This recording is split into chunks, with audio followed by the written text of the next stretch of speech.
Gang gang when I ride, come from McDonald's with chicken and fries. What's up, bros? It's episode 3, and we're with my guy. Introduce yourself. Wild Wade. Wade Mayab of Campton, Kentucky, spreading the BMX scene of Eastern Kentucky. Hell That's yeah. a hell of a line. I like that. I mean, it's a hella throw to Eastern Kentucky considering it has 2 Eastern Kentuckys in it. It's Flow State. The Flow State, yeah. Yeah. Dang, dang. The Flow State is something we were talking about. I don't even know what the flow state is. So Okay. You gotta tell me what the flow state is. Okay, it's kind of hard to describe, but the simplest way I can put it in terms that most people would understand, if you're writing a song or if you're riding BMX, you just get in that state of mind where you don't judge yourself and you just kind of go on instinct. You're just doing what you're doing, and it's kind of like, I was trying to find the flow state that I have in my life, and I don't. I bet you do. I don't know. You have to get into a flow state to do the hard workouts you do, man. Oh, true. We call that the dark place. Exactly. We call it the dark place when we're doing. God, low key, when you find that dark place, it feels good. Yeah. It's like when you come out of the dark place, it's like you've been absolutely shit stomped. Yeah. It's like you're feeling good in that dark place. But my guy, as soon as you leave the dark place, you're gonna carry the bad demons with you. For a little while at least. Yeah, then you It's- get the gains.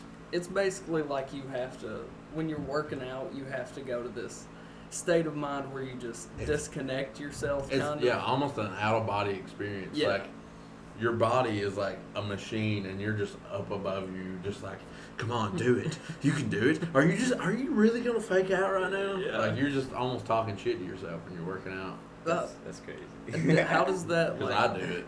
How does that translate for you? For Like, me? Would you say BMX is your main thing? Yes, Yeah. definitely. Flow state is like, to me in BMX, my flow state is when I'm riding. And I'm not really conscious of what I'm doing. But I remember the tricks that I'm doing, and I remember the moments of landing and feeling very happy. Yeah. And then Yeah, I also... you're like chasing a PR, I guess, personal record. Yeah. You're like just locked in, and like sometimes like I'll be like, it feels like time slows down in a way, like I just kind of float, and then but the dark state like you were talking about, that's when you do like hardcore stuff. Like, that's when you Yeah. jump off, like, because like sometimes I do really big, like not much, but when I do, I don't remember doing it. Like I land and Yeah. everything's just black, because in that moment it's like survival, like you Yeah. fight or flight. You know what I mean? You're either gonna bail or That's you're gonna jump. almost like When you bail, you remember and it scares you. Like Yeah. people ask all the Conscious of it. time, like, why do you film yourself doing stuff but never put it anywhere? It's because when you lift, like, I don't know, I lift decently heavy, but when you have like 315 pounds above your chest, and if you drop it, it could kill you. You don't really remember that. That's why you want it filmed so you can see, you can look into that moment because you can't remember it. And I guess it's the same way with like filming a hard ass trick. You land a hard ass trick, you probably don't remember it because your body just got in that, like, I guess, dark place. Yeah. For sure. But then when you look at that video, it's like, yeah, I done that. I was there. I can remember bits and pieces. It's like a dream almost when you enter that Mhm. part.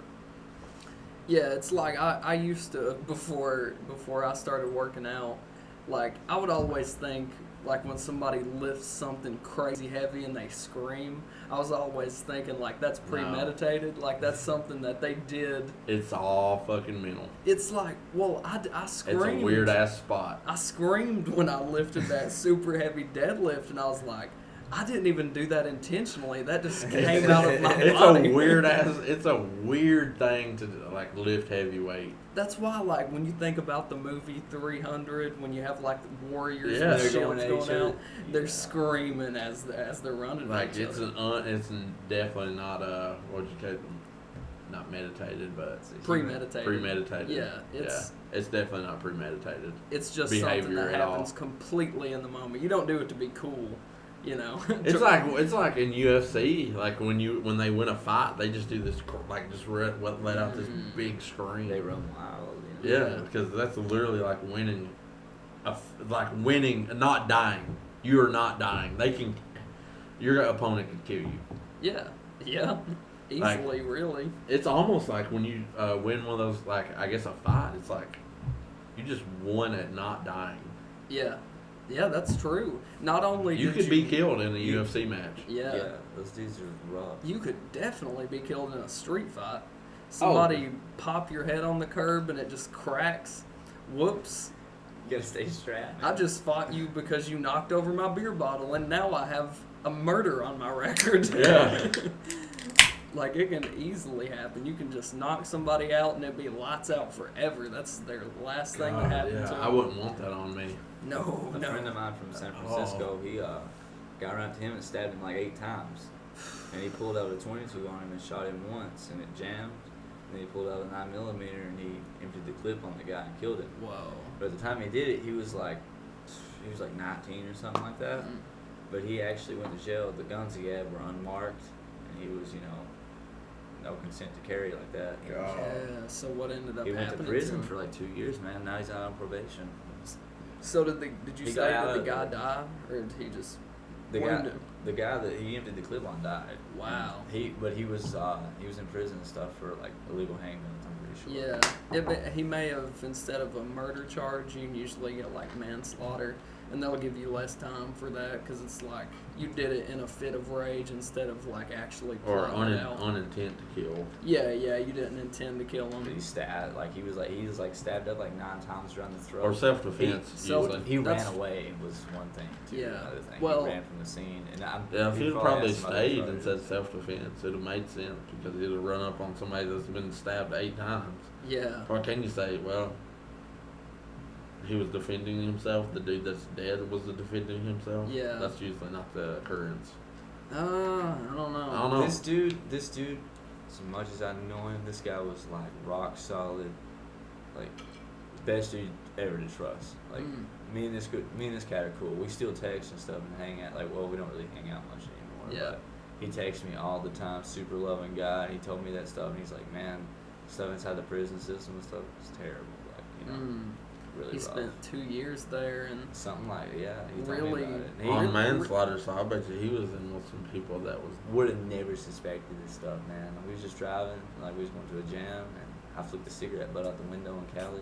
I'll probably get like $500 some dollars for saying that, So. But we were like driving. He said that, dude, don't flick your cigarette butt out. And I was like, wow. And he's like, I got a bunch of records and stuff. I can't afford to get pulled over. And told me that. That's damn. crazy. Well, and also in California, don't they have the 3-strike law? Yeah. Where it's for sure. like you can, if you commit, I think 3 felonies maybe. Any 3 felonies is basically like life in prison or something. Oh, It's man. basically you get 3 strikes and But then I'd you're say it's out. hard to get felonies in California. I don't know. I bet they're handing them out like candy on Halloween, probably, because that population is heavy. God. 1/3. Here's one nation's thing I was population. thinking. 1/3 I of the seen United- something on, I think that's right. this is Barstool Sports, I think. Probably close to Do accurate. not somebody. Yeah, none of us. Yeah. But they said it's not the like residents that make California look bad. It's the people that come to California to like do this stuff. Yeah, That's it's not a California. tourist thing, Like, you yeah, it's know. not California. I mean, that's just Los Angeles. And you they know? people say that was like locals there hate people that come to California to like do their thing Yeah. for some reason. Growing where I grew up at my town, dude, everybody that rode and skated and stuff and was into like anybody that was into art or anybody that was kind of different, like in a way, we all looked at California as like being this, like that's where it's at.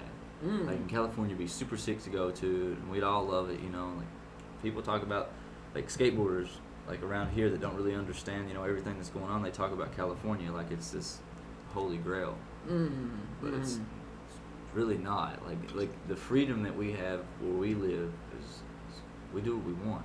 Yeah. You know what I mean? We ain't getting kicked out of every spot, and we ain't. And don't get me wrong, the skate scene and BMX scene in California is very loving, very considerate. People are very chill, and everybody makes you feel welcome.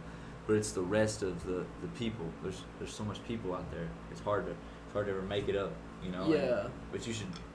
That's your case. If you want to try for it, go for it. But I'm just saying, like Eastern Kentucky's like super. Yeah. Because like how many It's like BMX a riders? on. How many BMX I riders? don't know. You didn't yeah. at all. How many BMX riders do you know from Eastern Kentucky? But how many BMX riders do you know from like California? Yeah. Like I'll say, or like you doing something out of the norm is more appealing to somebody that's doing like everybody else. So For sure. I think riding in Eastern Kentucky would almost like inspire more people in like an urban area. Well, there. I mean, it's also a population thing because, like you said, if it's 1/3, you could which be. You I don't could- know if that's possible, but I mean, it's likely that the most popular band or the most popular skater is going to be from California, just based off of most of the Just people the surroundings, in man. America are in California, though. Yeah. You know, It all in comes terms.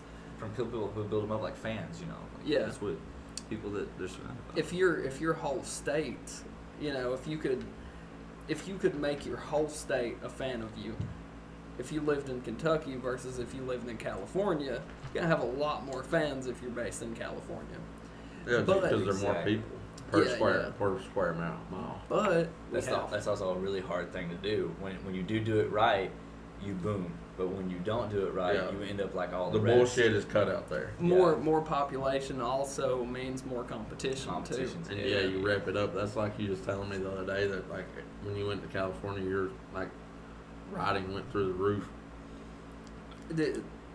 When you went to California, like you made you feel like you got better. I felt like I tried harder. I feel like I Yeah. definitely, and 'Cause you I had was more I was competition. riding with more like a lot more stress on me, and I was just mad and just going and just sending it more, and I didn't really like boom, but like I definitely felt like I got a lot more comfortable. On the So bike. so did you feel like it was the competition or the anger? Because you just I felt like it was a mixture of both. Of what I was surrounded by. I was surrounded by really positive dudes that were teaching me things, and I just had the mental, like, to just say, screw it, I'm sending it, man. And that was like, and it helped me a lot. It made me more comfortable. Didn't necessarily make me better, but when I came back, like now, I feel like my riding is better than it ever has been before. Yeah. Because I feel more at home. I feel in my flow state more. I feel very peaceful, very relaxed, and that's the beauty of riding BMX in Eastern Kentucky. Is like if you go to other places, you know, or if you're in a small town anywhere in the United States, you know, when you start getting around other scenes, and that's the beauty of it. You see different scenes and what it's like and stuff like that.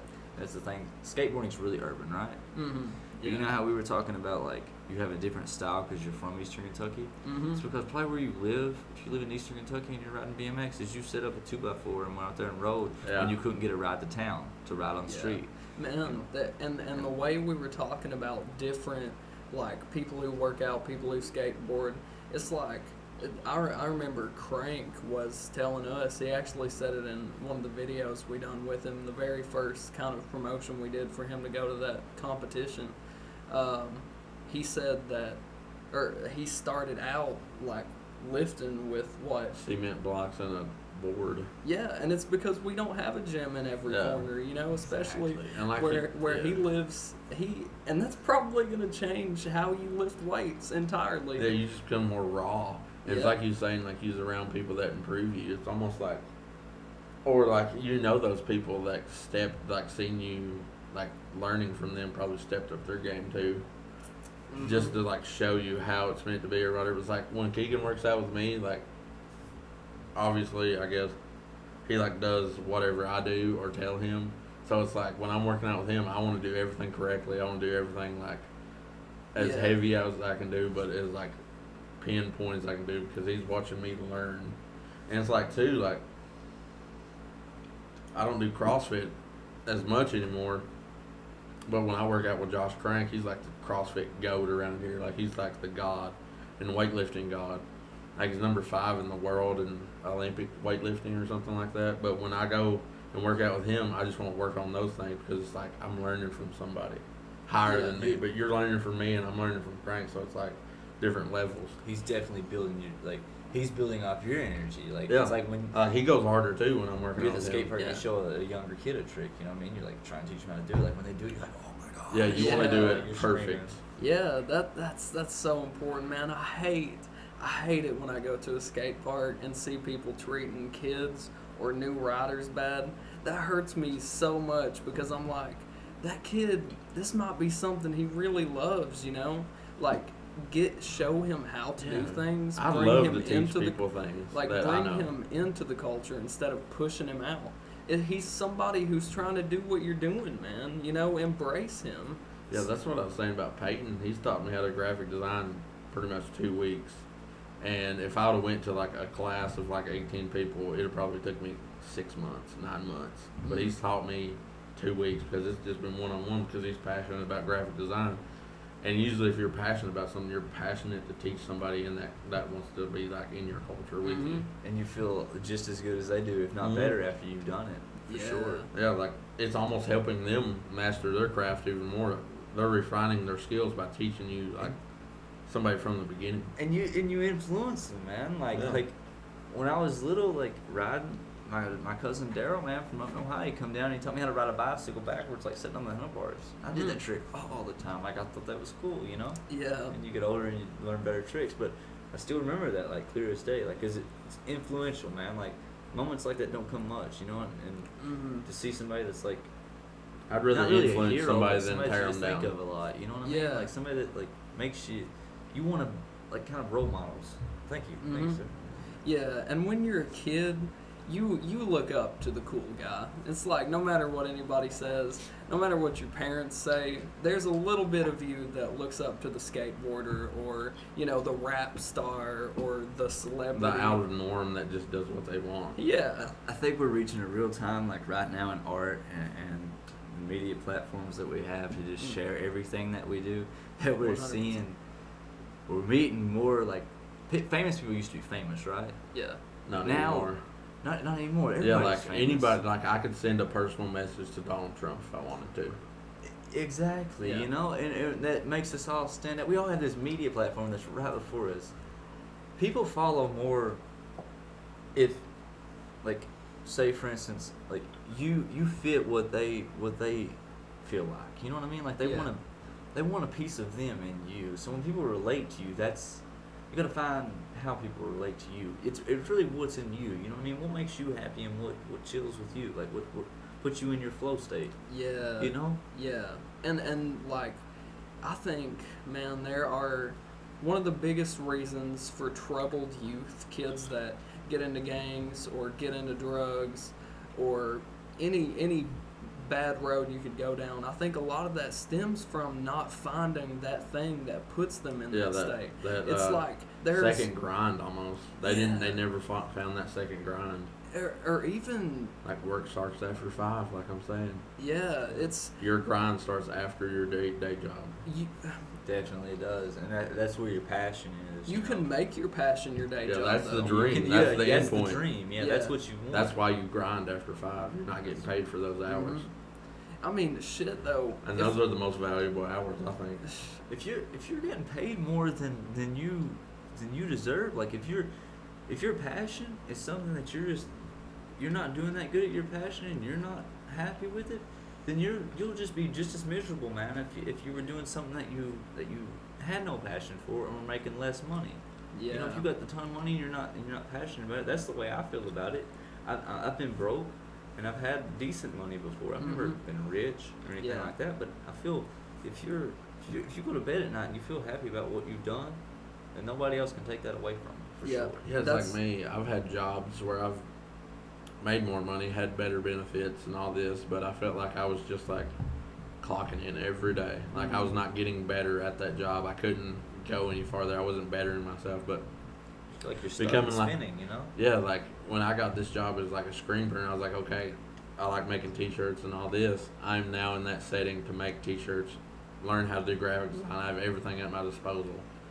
But I made less, but it didn't matter. It's almost like I made more in the end. Mm-hmm. Because I could grow, I could eventually make more money, I could eventually like evolve. My second grind became my like first grind, kind of like my second grind become my first grind as a job to better a skill And it can only within that grind. and it can only become that if you make it a priority. If Yeah. you make it You a have to part of seek your it. life. You can't. I mean, yeah, you can skate casually if you want to, but if you ever want to be a professional, if you ever want to be truly proud of You gotta yourself, take that jump. put effort into it. You know, Like some things don't pan out. You can break go all boundaries. out. You can go all out, and if it don't pan out, it just If didn't you pan don't out. make it pro, it doesn't mean you haven't made it. Yeah, Yeah. exactly. You know, like if you're not it's what you know when you go to bed at night. You know, it's the perspective that you have of yourself, and by finding something that means something to you, holding on to it, and getting better at it, and making it a part of your life, it makes you a happier person. Yeah, it makes you think about things differently. It's Yeah. almost like printing a T-shirt. Like I hold myself accountable at this job because I'm pretty much my boss. I know what's good. I know what's bad. But I could send out shit all the time. But I'm not bettering myself. I'm not like improving myself if I do that. I'm just staying the same. But if I make it a point to make every shirt perfect every time, I'm getting better. Then it just becomes second nature to make everything perfect. Okay, well, You shoot small and you Yeah. miss less. You know. how important do you think that is with like BMX, like getting better? Do you think somebody should ride just for the fun of it, or do you think like to develop it as a skill? What? When you're in a certain day, and I hope to like make my every day that I go ride like this is like some days you ain't got it, some days you do, and when you do stuff on days that you got it and you feel like everything's perfect, like you'll blast higher and you'll go faster and you won't even know it. And that's what happens a lot of times when you're around guys that's a lot better than you, or not really a lot better, but a lot more like no more tricks, or they could do everything fancier, smoother. There is no better or worse. It's like a dance, you know, or playing a simple style of music. Some people are just good.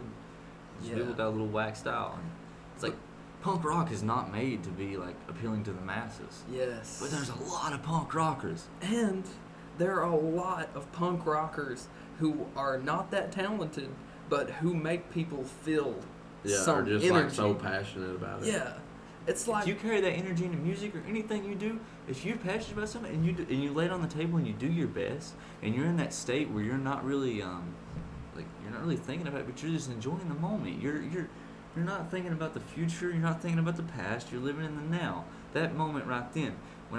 That's what I search for. It ain't the video part. I love the video part because it reminds me of the moment. Yeah, It reminds me of the smells, the taste, the sound. Everything comes rushing back to me.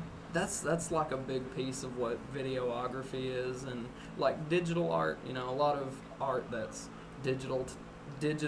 digitized now, like art, music, videography. It's all stuff that is like a representation of what you love. You know, it's like a representation of your thoughts and your creativity coming through. That's ultimately what skateboarding is, Yeah. you know, or BMX, Yeah. or it's all art. Like one of my fears is to like not try. Like I'm not scared of failing. I'm scared of not trying. Like I'm all fine with like trying something all out, balls to the walls, 100%. If I fail at it, oh well, it wasn't meant to be. But if I don't, in the back of my head is like I could have been, Yeah. or I could have done. Like Mhm. that's the way I am with weightlifting now, because I'm just going all out. Like I'm hitting everything like every day, like 2 times a day, as much as I can get it in. And it haunts me if I don't go to the gym, because it's like that's one of the days I didn't go all out. What if at the end that haunts me? How, do you feel some type of way when you don't get to ride like Yes. often? Yes, Yeah. it's It like eats in your back of your head. It's like working out, like in the It's back of your head. You're always like, there, man. why didn't I? my girlfriend gets annoyed at it sometimes, but I just feel like I just it's like when I drive, I think about tricks I want to do. That's And like, when driving home with silence is a thing that I've developed the older I've got. every song I hear, I think about a possible clip and an edit. Dude, I think in that same way. Like, Yeah. or I I think can't of- shut my mind. I can't sleep at night thinking about Yeah. everything that I want to do, and it's kind of like an anxiety thing too. You know, like you feel like Of course you're it always in is, that- man. Of course it is. Just Why, go. why do you think humans find shit like this to get passionate about? It's because we're afraid, man. And when you do know? something like we do, like when you ride or like when you make shirts or weightlift, other people look at you and they're like, they don't do nothing. But like in Yeah. their minds, like we gotta get this done, we gotta get that done. Yeah, It's a it's like- priority change. That's Like so there is, like, accurate. It's Yeah. just like I'm saying, like after 5 o'clock, like I'm glad that my parents finally understand that I'm still working after 5 o'clock. Like I'm Yeah. going to the gym from 5:30 to like 7 usually. Then I come back here and work on this, and they're finally understanding like, okay, he worked his 8 hours. I'm accepting he can do whatever he wants. They should still understand it, even if instead of work you see it as therapy, Yeah. or you see it as, As your like, hobby, man, or this just is like- how I cope.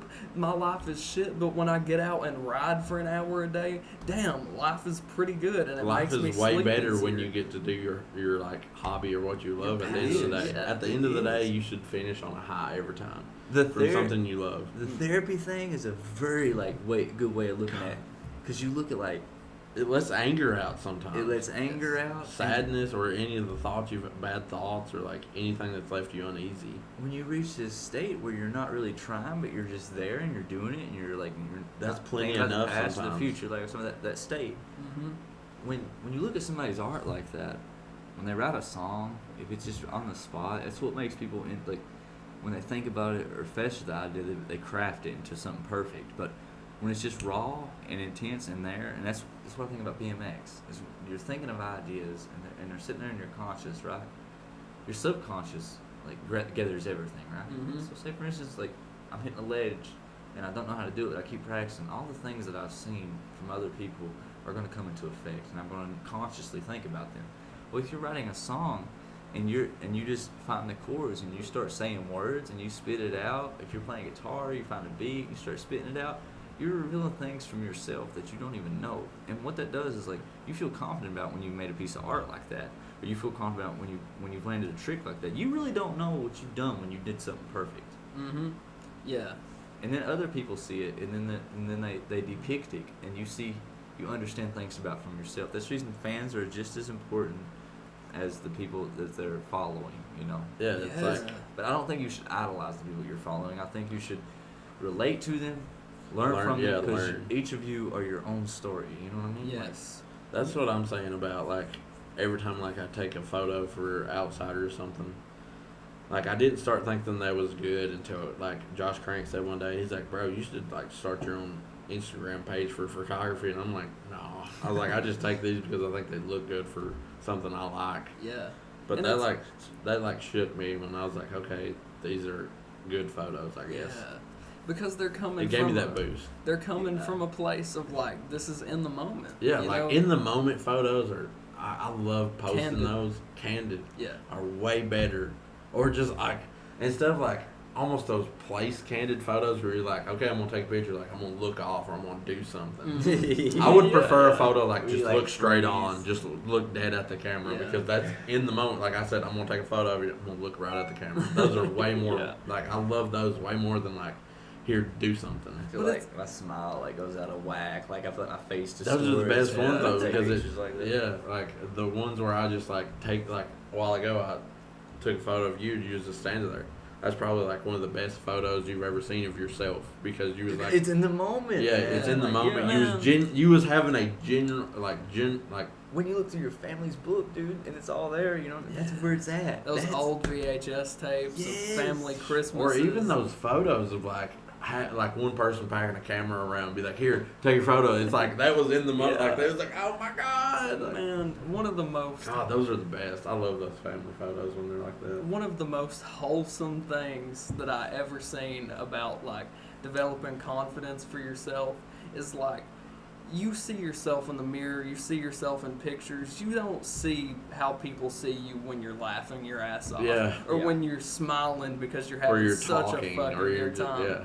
It's Those are the best ones. those are when you are your best person. You And can don't almost see feel your- those moments. You can feel those moments. But you don't even see if it ain't your, you or you're don't not s- around. You don't see yourself like that though, and I think that's why a lot of people look down on themselves, is because they aren't able They've to never realize seen themselves what they look like from That's the the reason outside. people, that's the reason people love. They've live never been videos. depicted.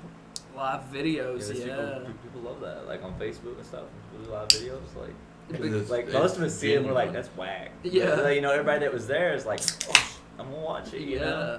and podcasting too. I think people like content that is in the moment and it's raw and it's unedited.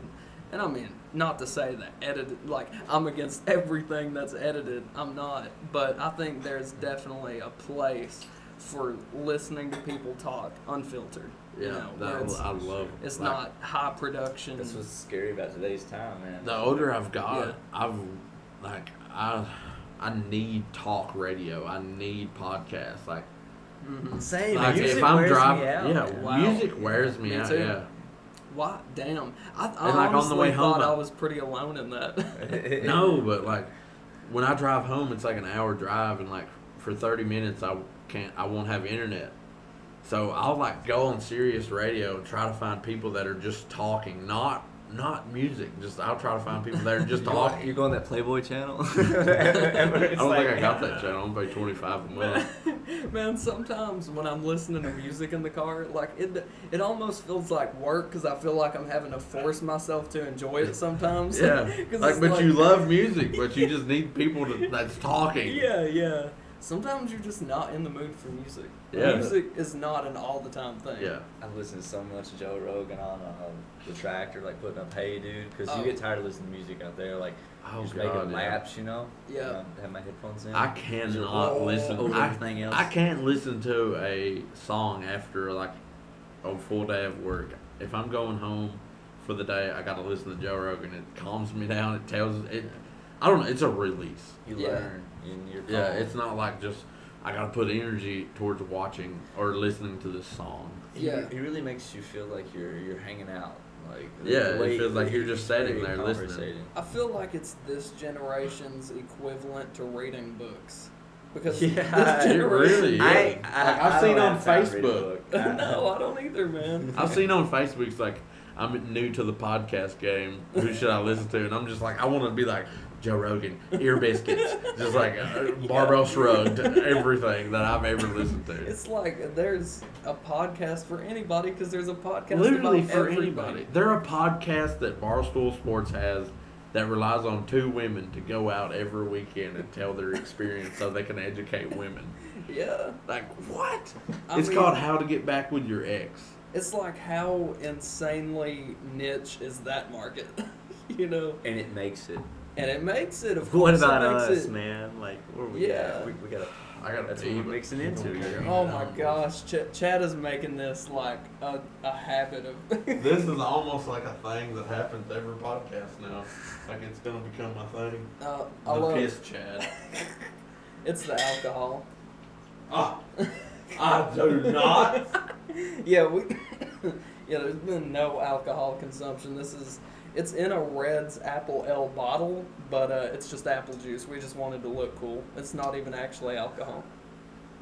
No, JK, it's alcohol. What were we talking about before Chad had to get up and urinate? You gonna put me on the spot like Yeah, that? I did. Daggone. Damn. Actually, let's Daggone. blame Chad. He was the one who. I think the last thing we were talking about is him going to the bathroom. Well, yeah. Of course that was. For sure. I don't like I'm lost right now. as far as like BMX goes. I got something to talk about. Oh, Chad. That's pretty heavy. Damn, did you pee that quick, dude? Yeah, I couldn't. I needed Oh to my ask God. this. We just hesitated through that whole you peeing, basically. Okay, my whole thing is I've been wanting to ask this question. So everybody has their own style, I guess. Yeah. Like I have two styles, which I have to have, which is like my work style, which is like gym shorts, t-shirt, like gym shoes, and I go to the gym after. But like my everyday style, like my relaxing style is boots, pants, and like a shirt. Or like in the winter, it's a Carhartt, like that type of deal. I was wanting to talk about Wild Wade's style is the like most progressive style I've ever seen. This style I'm going to Yeah. describe it because I've thought about this for a long time. It's like BMX California meets Wyoming cowboy. Is that not it though? And it's the greatest fucking style ever. That should just be your gosh. IG bio. What he just said. California BMX meets Wyoming cowboy. Yeah. Like that is like the best fucking. When you come in with that like Wyoming cowboy, I call it because they wear that like Aztec stuff, and I seen that and I was like, I'm correct. As soon as I seen him, I was like, fucking Wyoming cowboy meets BMX rider. Let's go. That is like the best style I've seen of anybody. Like I'll mix like Vans with jeans with a fucking Carhartt vest or a Carhartt jacket with like a old feed cap or something like this style. Yeah. But Wyoming cowboy BMX should be like the next like I don't know what was that one style where everybody wore black emo. Yeah. That should be the next emo. That shit made me cry. I laughed so hard. Like that is that not accurate though? Dude, like, never believed in the cowboy scene until I went west. Cowboys are real. Like, that shit's Those real are some out there, fucking bro. savages. I rode the whole west thing started when I rode a bull. Let's get a fucking cowboy sure. on the show. Do you know any? I can cowboys? dress up like one. I got all the giddy up. I know a dude that rides a bull. Like, Oh my god! I've been wanting to ride a bull for so long, bro. No, I mean that's something. Adrenaline rush like no other. That's what made me dress like a cowboy. Oh, I would say Because so. you're man. just a badass. And Yeah. You're riding a 2,000-pound animal. Yeah. You You're said, riding a- "Fuck this! I'm riding this I'm motherfucker." riding a beast. The cowboy. This some bitch could kill me right now, and I'm gonna hop on it. Yeah. That's it. And hold on with one hand. Fuck two hands. Two hands for pussies. It's like grabbing. It's like grabbing hold of the back of a truck, dude. Like for Oh, sure, my God, it is. I guarantee. Like that's the thought process.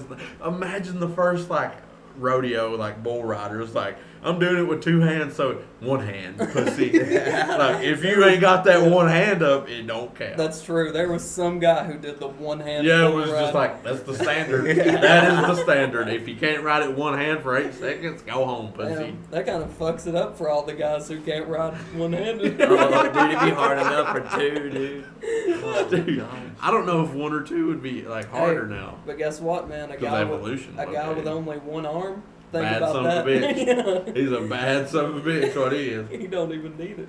The Western style started when I was in California. I missed my dad, and he always like wore cowboy hats and stuff, right? That's badass. So I got to thinking, what can I do, man, to be a cowboy? Like I thought that'd be pretty cool, right? So I'm gonna go to a rodeo. Smoking cowboy killers. Dude, this was a Friday, or this was a Thursday when I decided I was gonna ride a bull. At work, I looked up bull riding places. Where could I free trial a bull?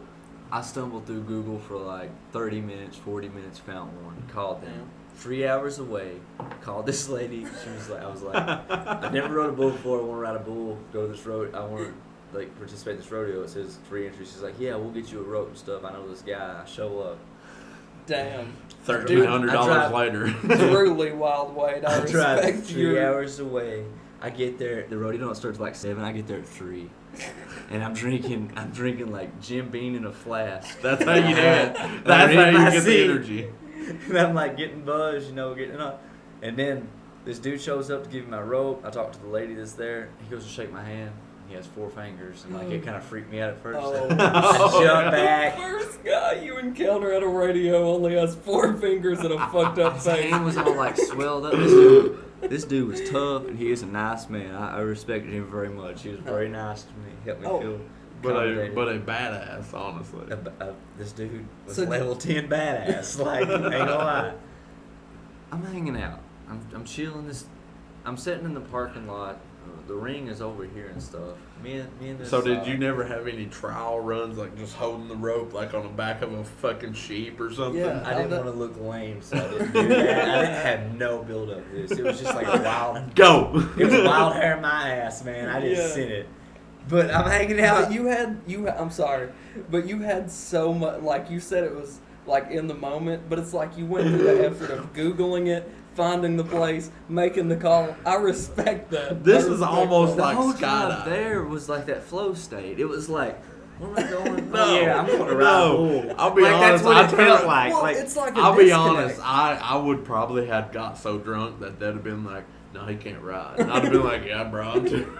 Like, I would have got there. You wouldn't have said, "Yeah, bro, I'm too fucked up." Yeah. You would have said, "No, I'm good, dude. I'm good. I'm good to go." Falls over After seeing the rank. other bull riders, I felt like I should have drank more. Man, people were wild. And this dude, I mean, you're strapped to a fucking animal that wants to Yeah. stomp your shit out. this dude got. Yeah. This dude did get stomped out. He gets up. He's like Yeah. doubled over. And he You goes know his back up. fucking spleen's up Oh, next he to walks his over. shoulder. Everybody's like His checking on fucking stuff. stomach is in his back. Like, Dude, his heart is near his balls. Like He fell off and like hit him like with his hoof like a little bit on like the side like and he like humped up over there, rips off his helmet. He's like whoa, starts smacking the wakes thing up and next throws day, it. his fucking spleen's in his shoulder. I couldn't move my neck, dude, and I didn't even get hit. I just fell off like. So what was all of the in between that? So you The just in-between sat there that? for how many hours? 4, 5, 6, 7, This- 4 this- hours. Oh, Let me give you the setting for this place, man. Let me give you the setting for this place. Yeah, I rolled into please this do. place. middle of nowhere. Like we live in Eastern Kentucky. How so did we you know the show middle up of though? nowhere. What get up do you have? Dude. Did you like go out and buy all new shit? I You had like a did. bedazzled fucking shirt on, I had a- fucking urban country jeans on. Or I some was shit. Johnny Cash in it, man. I had all black. Just shows up in the fucking dock, like fucking Marshall Dillon full get up. I had a leather hat on. I was that hardcore. Leather hat. They walk up, "What's up, Crocodile Dundee? Okay. Where's your knife?" Okay. They're like, he's from Kentucky. He smokes.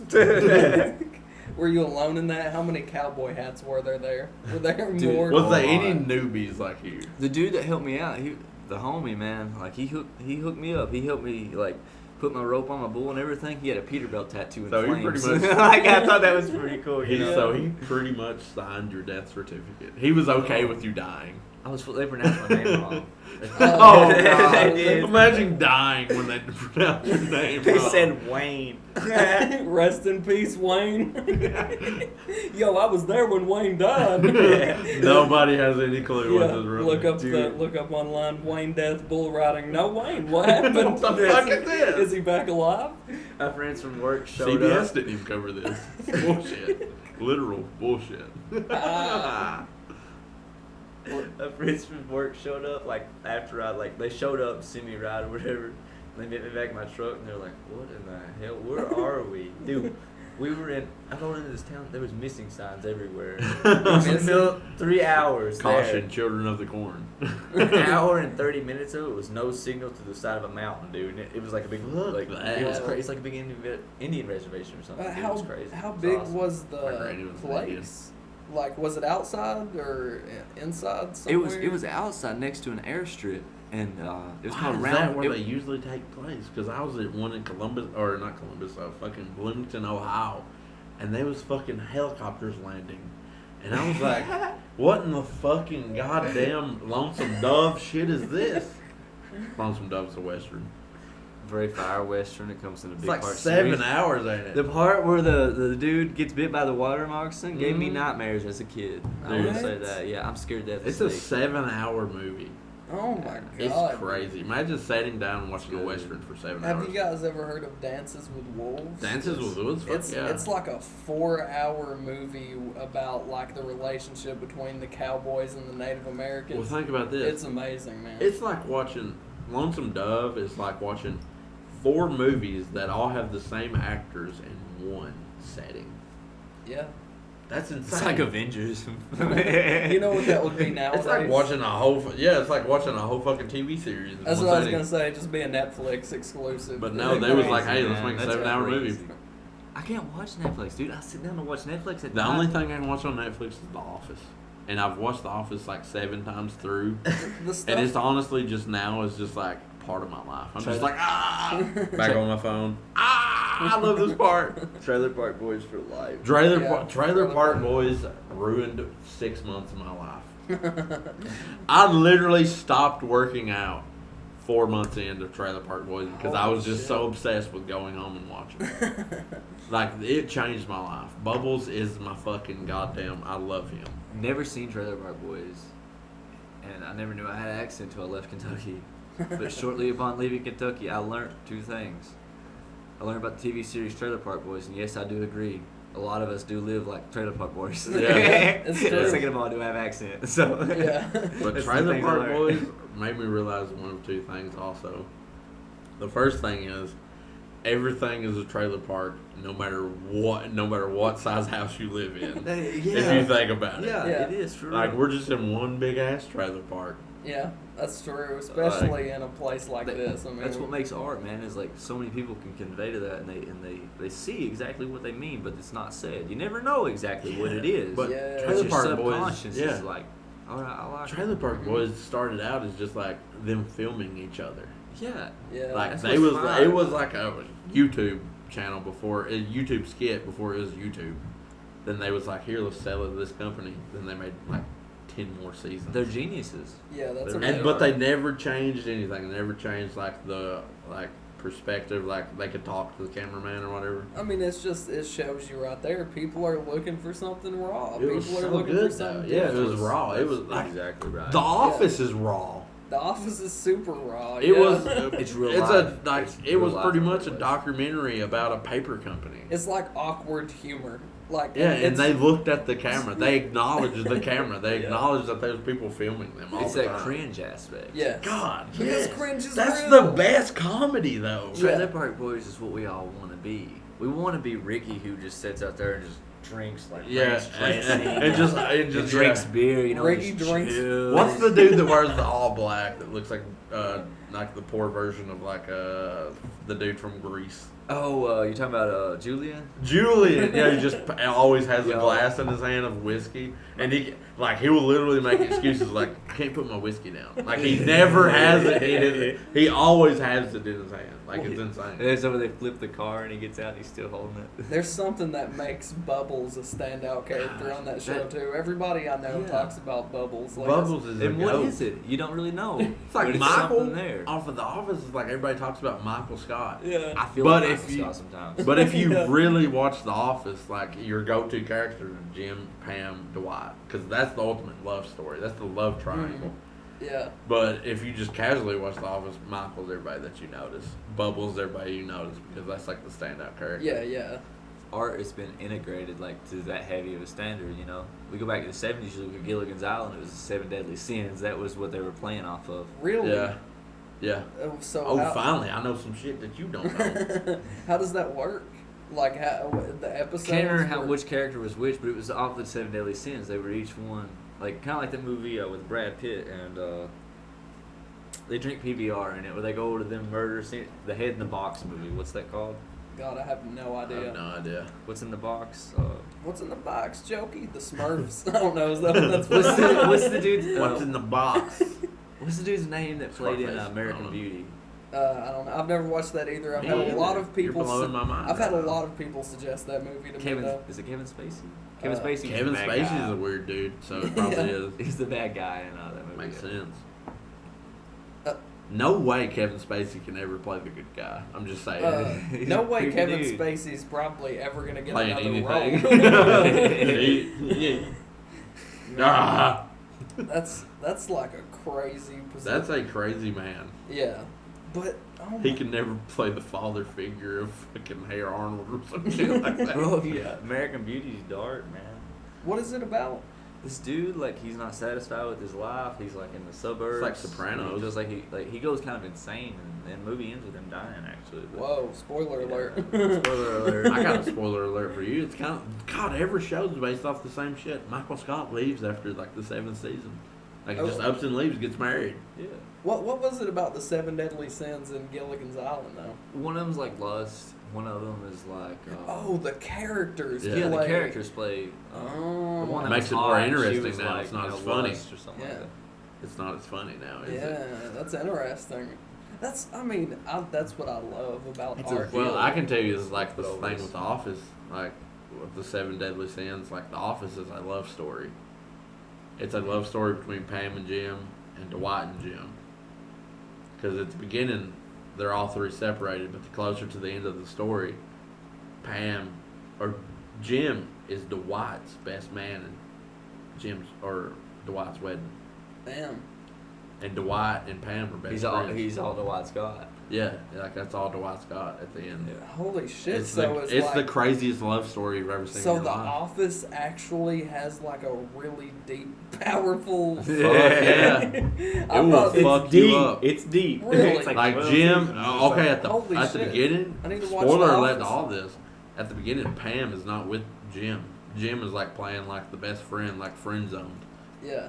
and it'll go on for fucking 5 seasons. Yeah.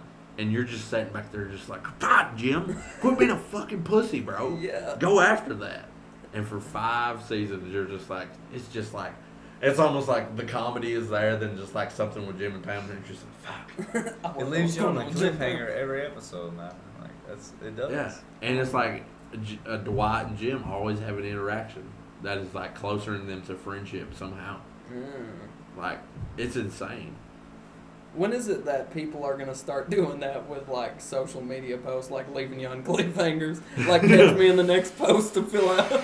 It's almost like TikTok now. I just downloaded TikTok 2 days ago, and they'll like make a 15-second video, and they're like, see next post in 2 days to see what what Really? happened. Yes. No, they do not. They'll Oh be my like, I God, dyed it's my becoming- hair. They'll be like, I'm Gosh. dyeing my hair purple.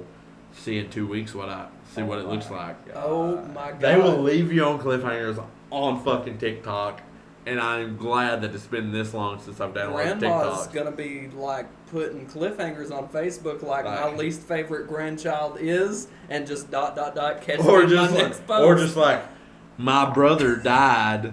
and they're just like, who is it? Who is it? Who died? Who was it? It's weird how like that. Like, you can't ideas tell me of that shit don't individuals happen though. Move like that. You know what I mean? What is it? The ideas of individuals move like that. Like, Oh, the things yeah. they got away with like a long time ago in entertainment. Like, we all caught on to it. You know what I mean? With Yeah. Disney, Yeah, you like, can see, sex like, and shit stuff like that. And Or like, what's the fucking Shrek is the dirtiest fucking movie of our childhood by fucking far, is it not? Yeah, it's it is, but we don't know why. It doesn't do that thing. Shrek gave her an Everything's bad. STD. Think about He it. did. Fiona. The STD of being a ogre. Oh shit. So don't fuck out of your kind is what they was saying. Drop Tell me the- that's not fucked up, But though. Donkey did. He did out of his Exactly. kind. So too. they was saying it's okay in like part 2, part 3. Didn't he have little? Didn't the Because donkey, they got The times caught. changed. Yeah, the times changed. They got caught. what? The times changed. Like people evolved to being like, okay, Please do Oh. not out of discontinue Shrek because of our statements. I love Yeah. Shrek. Shrek is but it's low key Very fine. racist. Yes, when I was a child, as mentioned in the previous episode with Peyton, there was a Shrek ice cream at Baskin Robbins with like worms and But Oreos and shit in Fuck it. that. Think What? about this though. I've never ate that because that's why I'm saying fuck Because it I only live left out. because it only existed when I was like 6 years old for 2 but months. think about That this sounds though. great. Shrek was racist AF. Shrek Everybody was mad. racist? Everybody was mad that Fiona was marrying an ogre and not a human and not Lord Farquaad. Yep. Bell went off. And all Ding. saying. That, yeah, the That light was flipped creepy. on. But think about it though. Is it not the most racist film ever? But Nemo is the greatest film ever Nemo because is definitely everybody up there. accepted everybody. Yeah. Everybody was friendly. Everybody wanted to help everybody. But Shrek, I Who- mean, but everybody who- judged him because he was an ogre. Think about that. That's true. Yeah, that's a really good message, honestly. Everybody likes it's an ogre. Except I don't think kids pick up on that. But I picked up on it when I was like 19. Yeah. So, That's true. I mean, So fuck racism. So the race is the dude that's an ogre doesn't give nobody else an STD. Is that what Pretty we're much. saying? Like, Pretty is much. I'm confused. Like, no. Like, all Like, the if you got humans, STD, all the humans think that it was a disease to, like, go with an opposite race or sex. Know what Oh, I'm saying? that's deeper. Yeah, that's way deeper. Yeah. It's not just like an STD. I want to think about, like, if Fiona Wow. got, like, fucking... Yeah, so you could kind of say it's almost like it could. Everybody was saying, don't marry out of your race. Don't marry Yeah. out of all this. Or- and there was no black people in the like of the animated people. Like There's only one ogre, humans. too. But it also, Nobody. but you know, Shrek by showing that, like the ogre, like an ogre can't be with a human. It could also be like a gender thing too. You know, I what don't know mean? why. It's like you I know, do not know why I said black people. I do not mean to be like signify that Now out it's or racist. anything. Like yeah, that. no, it's right. That was kind of racist. My bad. No. Can you edit that out? That I'm was, sorry. No, that was not racist Okay. at all. I don't But think just I saying didn't. black I dude is meant like racist. any. You know. Now it's racist. Now coming to think of it, there's no other people than white people in Shrek, so we shouldn't be hating on me. We should be hating on Shrek. Yeah, Yeah, That's fuck what I was DreamWorks. What- DreamWorks is a bunch of I'm just my uncultural my biased mind is pussies. moving a little slow right now. And what's the I who apologize. played Shrek's brain? Played Shrek's brain. What the? Oh, why what did was I his say name? We're that? gonna have to clip this right from there to. And we're gonna be like, What's Shrek's his the name? movie. No, who played Shrek? Back to Who it. was who did Michael My- no. Michael Myers. Yeah, Yes, okay. it was Michael Michael Myers, Myers. yeah. Yeah, that's crazy. Imagine if like He's got a cool voice. yeah, Yeah. Is it Mike Myers or Michael I think Myers? it's Mike Myers Okay. because I thought it was Michael. Yeah. Yeah, I seen Mike Myers. On Well, it. Mike is Don't usually Mike short. Myers also play Cat in the Hat? Yes, he does. Yeah. I love you, baby. Mm. You're such a hoe. Like that was like, as a kid, I would get uncomfortable watching that part with my parents. Like, you dirty hoe. I'm sorry, Oh, baby, yeah. I love you. Like that made me uncomfortable. Yeah, I loved that movie. I Hard. also loved The Grinch, but that was Jim Carrey. But I feel like that's on equal levels as Jim Carrey. Cat in the Hat. Jim Carrey's woke. The Cat in the Hat, Jim Jim Carrey. Carrey is my favorite character, and y'all can probably see me acting like or the Grinch in a snippet if I release it. Dude, Jim If y'all want Carrey. me to. Jim Carrey is woke. He did that documentary. You see where he showed up to a fashion shoot or like a convention? He was like, "Y'all dumb as hell." And I was like, "Why'd you come out here?" And he was like, "Cause y'all stupid as hell. This is dumb," and just left.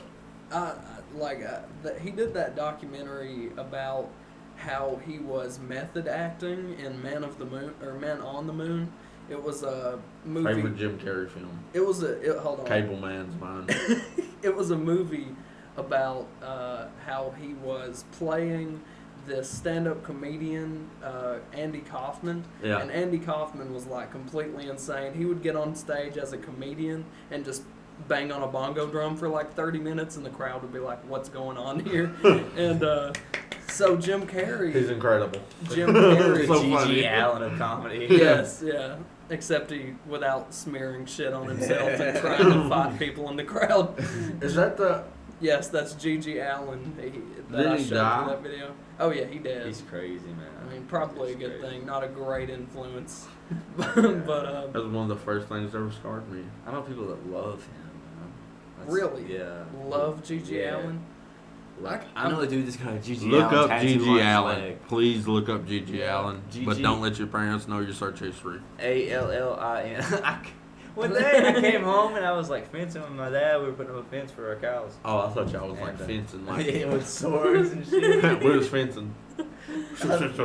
Lord Farquaad. This crazy guy, bro. I was like, "Hey, Dad, do you know G.G. Allen?" He was like, "Yeah, I know G.G. The guy that smears shit on himself." Like he just knew it, man. Yeah. That's some shit my dad would know too. So Yeah. probably Keegan's too. I feel like. Yeah, he definitely would.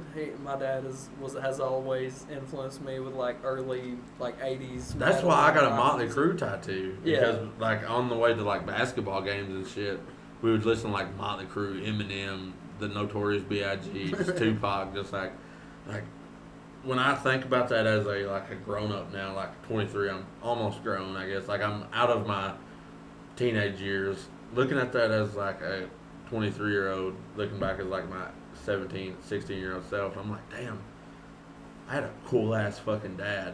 Yeah. But at that time, I was like, God, this is so cringe, Dad. Let's listen to them break. You know, I always. But thought now it was cool. I listen to like Notorious, Motley Crue, like all those people that my dad introduced me to. Yeah.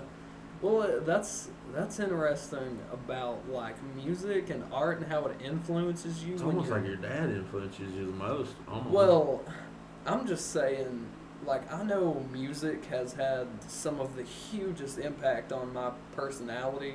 Like, I got into Kanye West probably like 7th or 8th grade, and like my I know- dad was who introduced me to Kanye West. Then 2 years later, you and Peyton introduced me to Kanye West in Tennessee. The song by Rihanna, 4 or 5 seconds. yeah, That was like, I was like, oh shit, this is cool.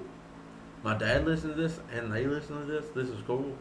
well, That was crazy to me. I've never told you all that. one of the that is interesting. It's One of like country music influence, yeah. country music and country influenced you.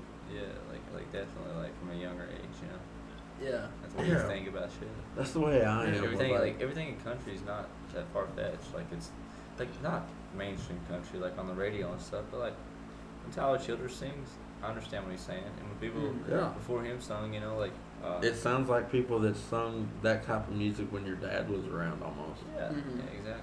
And it's almost like with my dad, it's like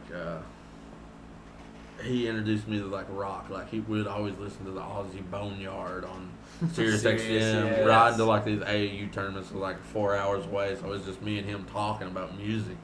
And obviously it's his truck, his radio. He's gonna listen to whatever. He don't want to listen to my jibbity jab young stuff. Lil Wayne. Yeah, and like all of that, then like that slowly grew. It didn't grow onto me until now. That's why I got this Motley Crue tattoo, because it's like not a memory of Motley Crue. It's a memory of the times me and my dad had with all those trips. Listen to Yeah. Motley Crue, listen to the Ozzy's Boneyard, and that was like my favorite band that I'd only listen to with him. And like that really stuck with me. So I was like, I'm gonna get a Motley Crue, not to remember the band Motley Crue, remember the times I had with my dad listening to Motley Crue. And it was like almost like with the country influence too. Like I had two different spectrums. My dad was from the city. Bloomington was like rock, rap, like grunge stuff. Then my papa was from like the country, like Dead Holler. We'd listen to like Soggy Bottom Boys, like bluegrass gospel night. And I feel like that I'm so well rounded now with like music that anything can entertain me. Like I would go to a bluegrass concert that I knew nothing about just to listen to the music, see them play, just as fast as I would go to like a Motley Crue concert or something like that. Yeah. I love the difference of things. Like I like God, like dude, you I talking about love music. all music. Yeah, It's a different story no matter what genre you listen to. Places it's the same story almost too, but places totally are different the same way. Places are the same way. You know, it's Different the words culture. are used, different languages are used. It's a different world. You know, if you riding around the city and stuff, you definitely see that in BMX. You know, like you go to the ghetto, it's different like life Yeah. than what we live down here in the woods, and you go to different. It's all over, man. Like you go deep city, you know what I mean? People are rich and snobby and like yelling at you. It's no culture. It's no culture. Well, honestly. but like different genres, different styles, they come from different cultures. Like before the show, we were talking about, you were saying you feel like you can't influence anyone in California because they don't feel your style. Like a guy who rides in Eastern Kentucky has a different style from a guy who rides in California. Yeah. And like, but I say to that, I think it's important that we share each other's styles. You know, I think, You gotta appreciate both styles. You know what I yeah, mean? That's what I think's great about Eastern Kentucky, because you don't have this group of BMXers that only stick with BMXers. You don't have this group of workout guys that only stick with workout guys. You don't have the people that like play music that are stuck with the people that like to play music. That's what makes Like we can all it's come together and special. find a common interest. We're like, because we have to rely on each other to yeah, get there. like, You know what I mean? because It's, definitely. we're all like technically artists. We're like passionate people. Why not stick together with passionate people when they're fewer? yeah. of the People limit and we themselves. can share our experiences like that can relate with like BMX riding related with me working out. Like you finding that dark spot, that flow state, like when you're just on it that day, you're gonna have like the best workout or the best session of your life. Right? Keegan writes music when he finds that like flow that he has, he's into it. Like that's his moment, and we can all share like ways we found that or ways we've gathered that. I feel like a lot of people out there, you know, haven't found that. I feel like a lot of people are kind of lost in the way, and they limit themselves to where I ride bikes, right, and I identify with the bike riding scene. It's not necessarily who I am as a person, but it's something that I feel a part of. And if I asked you to describe yourself to me, you would say I make these shirts. I'm a designer. I do podcasts, you know, and you ask me, I'd be like, I'm a bike rider. I do this stuff. I do what I do. I saw, you know, at a sawmill. I'm just a chill dude. Here's something. I don't know how you guys. I don't know how you guys are with this, but I know like in college, for example, like when you're in class, and they go around the room and say, everybody tell us about yourself. Have you guys ever felt any shame for like, you know, saying I'm Keegan, I'm a musician, or I'm Wade, I'm a BMX rider? Like, do you guys feel out of place with that, or do you guys embrace that? I've felt like in some of my college classes, when you introduce yourself, I've felt some judgment of like in my early stages of lifting. I was obviously not this size. I was not 6'5", 300 pounds. Could fucking throw out some crazy numbers. But like my first years of college, I was 210 pounds. I looked like everybody else, but I worked out. And so when I said I like to work out, I'm into the fitness scene, everybody would look at me and be like, nah, he's lying. Just because I don't like or something like that, I'd feel judged, so I would never say that. I'd just say something like, I like to hang out with my friends or something like that. I feel that 100%. Is that what you said? Was some like you didn't mention anything about BMX or? It's like to me, it's like you shouldn't. But now you that I've shouldn't feel grown, I'll ashamed tell of that. everybody. Exactly. It's No, people yeah. limit themselves to always being approved by other people, and that's the reason we have so Yeah. many problems in the world, ignorant people are people that don't understand that everybody that is unique. judges They haven't somebody's found really creative what it place. is for them. Yeah, exactly. Yeah, that's Like, true. I found my medium, and you guys have seemed to find yours. Yeah. You know, and like it's Well, just That's what fine it's to have a about. hobby, or it's fine to be okay with being like, hey, I want to be a lineman for the rest of my life. I want to be a coal miner the rest of my life. I agree with that. I want to be like, I want a small like gas station for the Mhm. like. That's technically a hobby that you're trying for. That's technically something that you're striving for. But Something that And people like that are the biggest heroes of all. yeah, I mean, that's true. That's it's so that true. have those dreams that will People- help people. people who That's all they do it for, is to help, because they're not like people out there are underpaid. The working people are underpaid, and The business owners are overpaid. The working people are underpaid. and everybody's for sure. mindset is in this place where it's not what I want to do.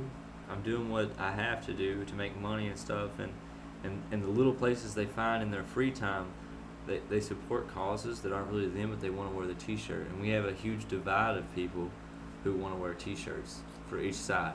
They don't see Yes. the other side's view. If you can't understand somebody else's perspective, or can't try to understand somebody else's perspective on anything, you know, you got to listen to both stories before something's resolved.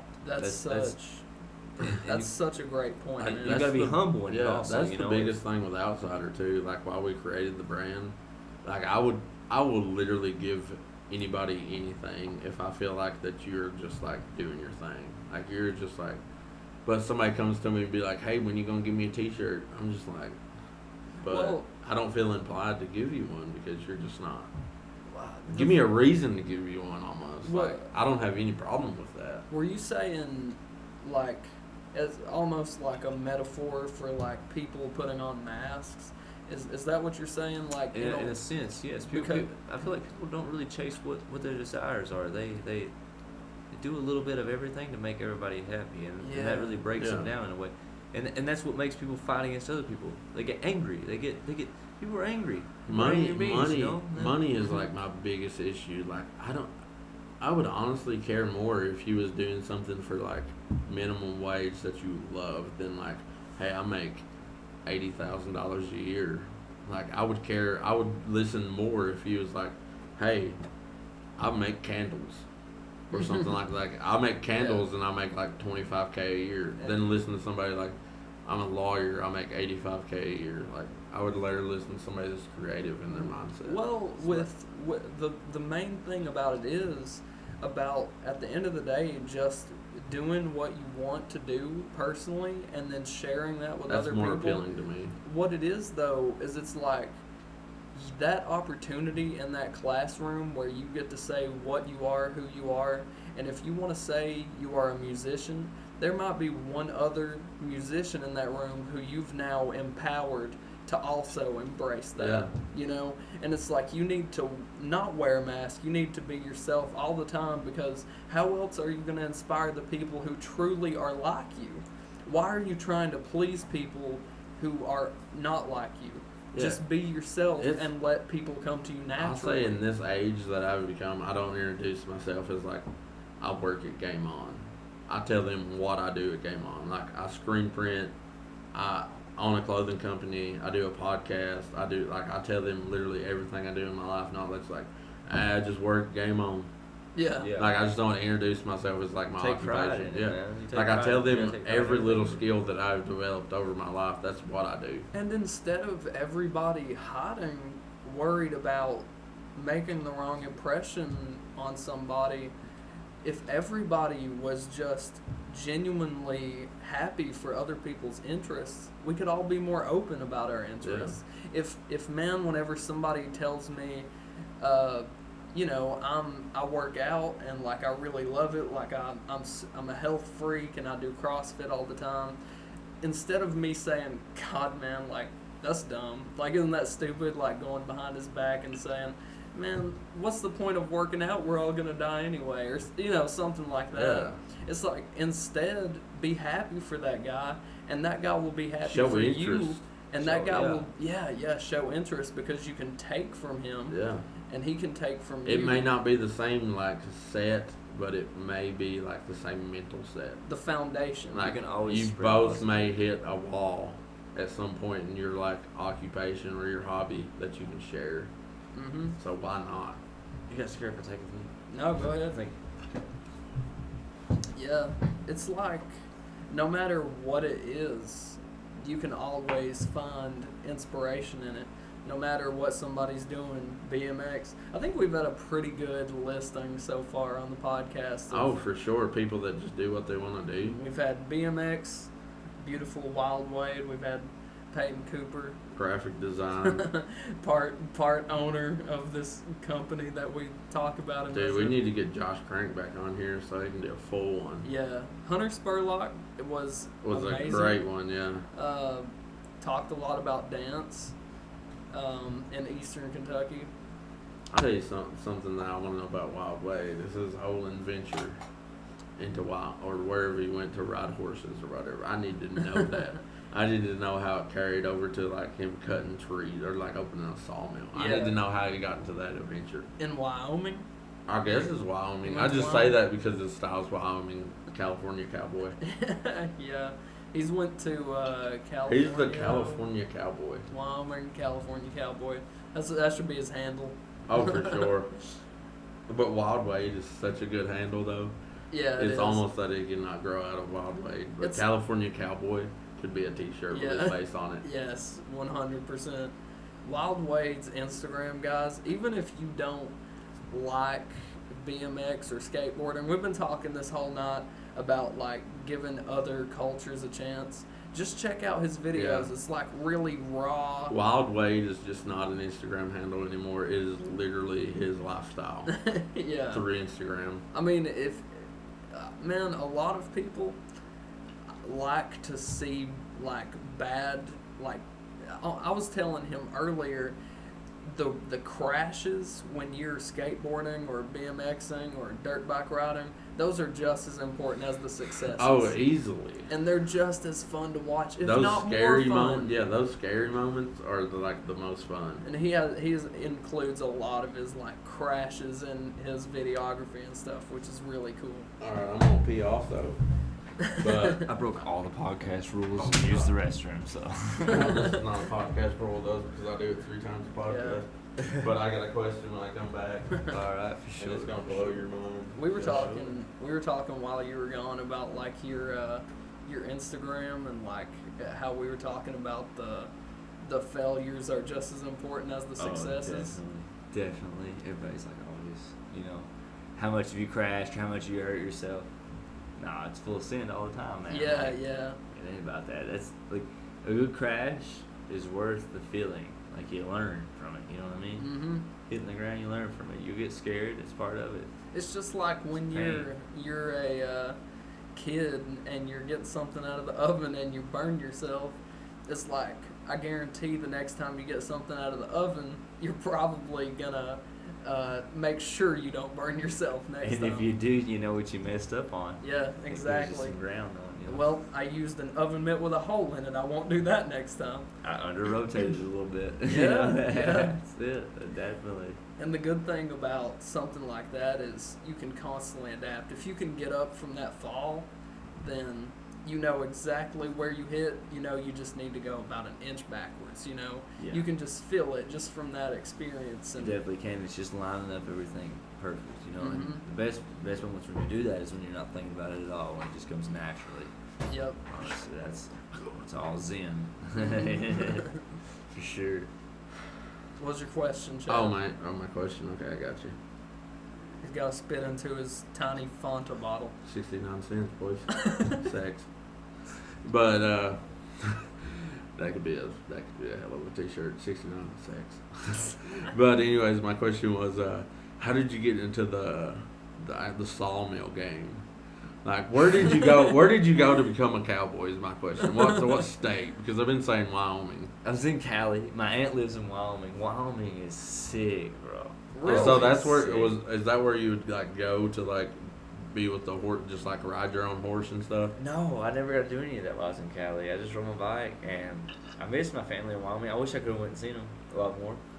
But the scene out there. where did it's you just- become a it's just cowboy? real. Where did I become? Born and raised, son. That's It just right. come out of me. like you know, like it's So like you one of just those things. you just felt yourself out there. So how did you Yeah. get into the Sawmill game? Sawmill game, got back home. I saved up quite a bit of money, you know, from Yeah. living out there.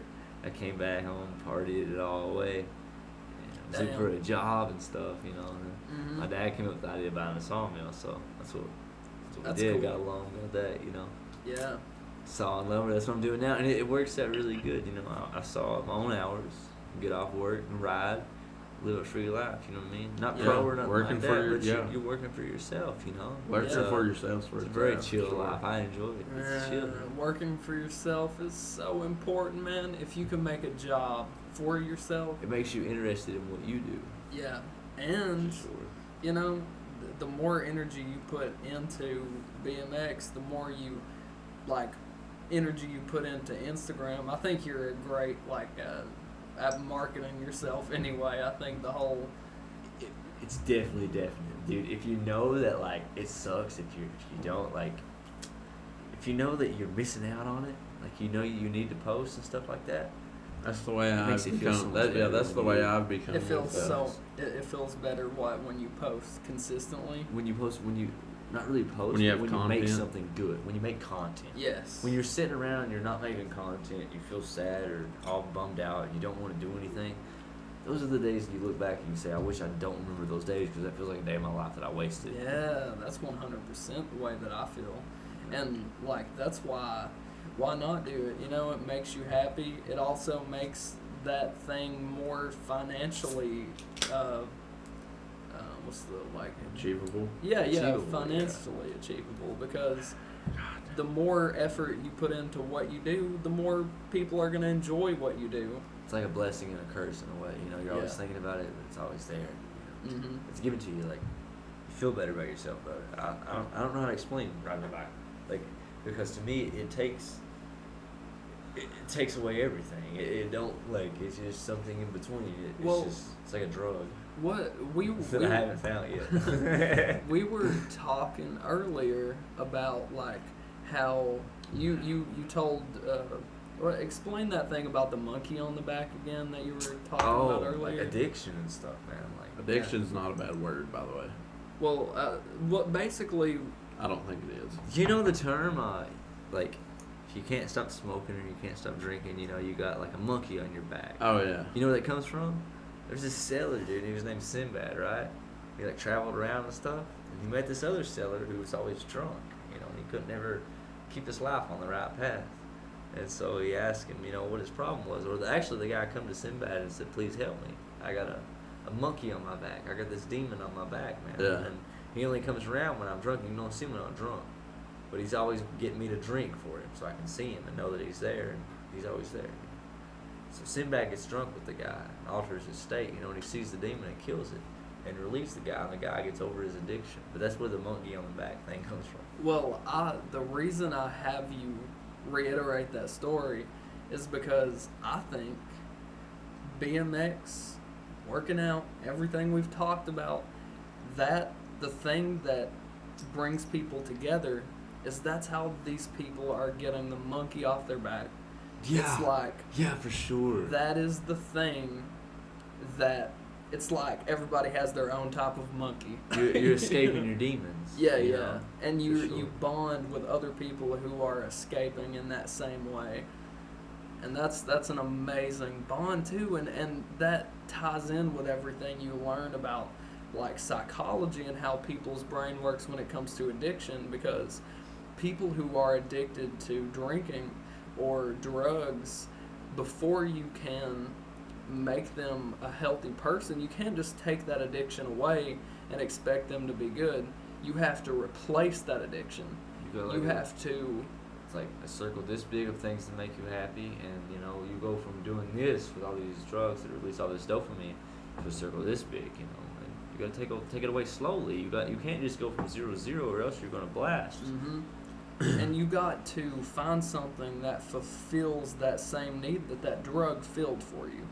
BMX, I'm sure, is adrenaline fuel.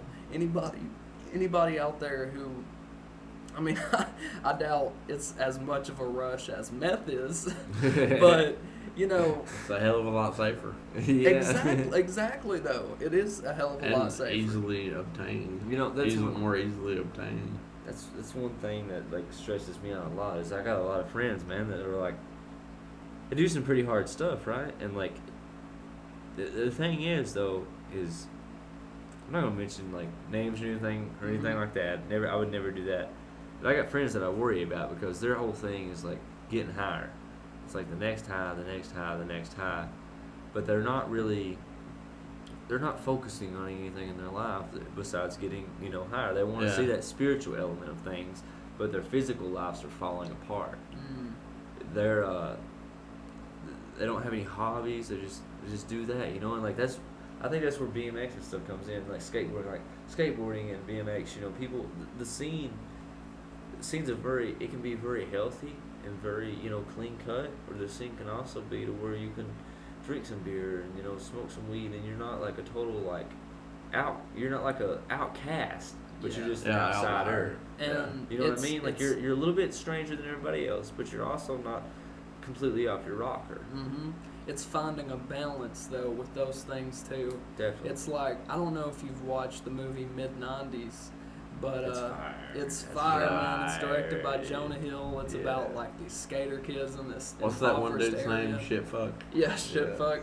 That movie's Well, fire. I think that ties in with what you're saying though, because it's like in that movie, this kid's coming up. He has two different people basically in that movie that he looks up to. There's the dude who is grinding every day. He's really good. He always wants to try to make it. Never drinks. Yeah. Like, straight. And then there's the other guy who is best friends with this dude, who is, always trying to make a success out of being a skateboarder.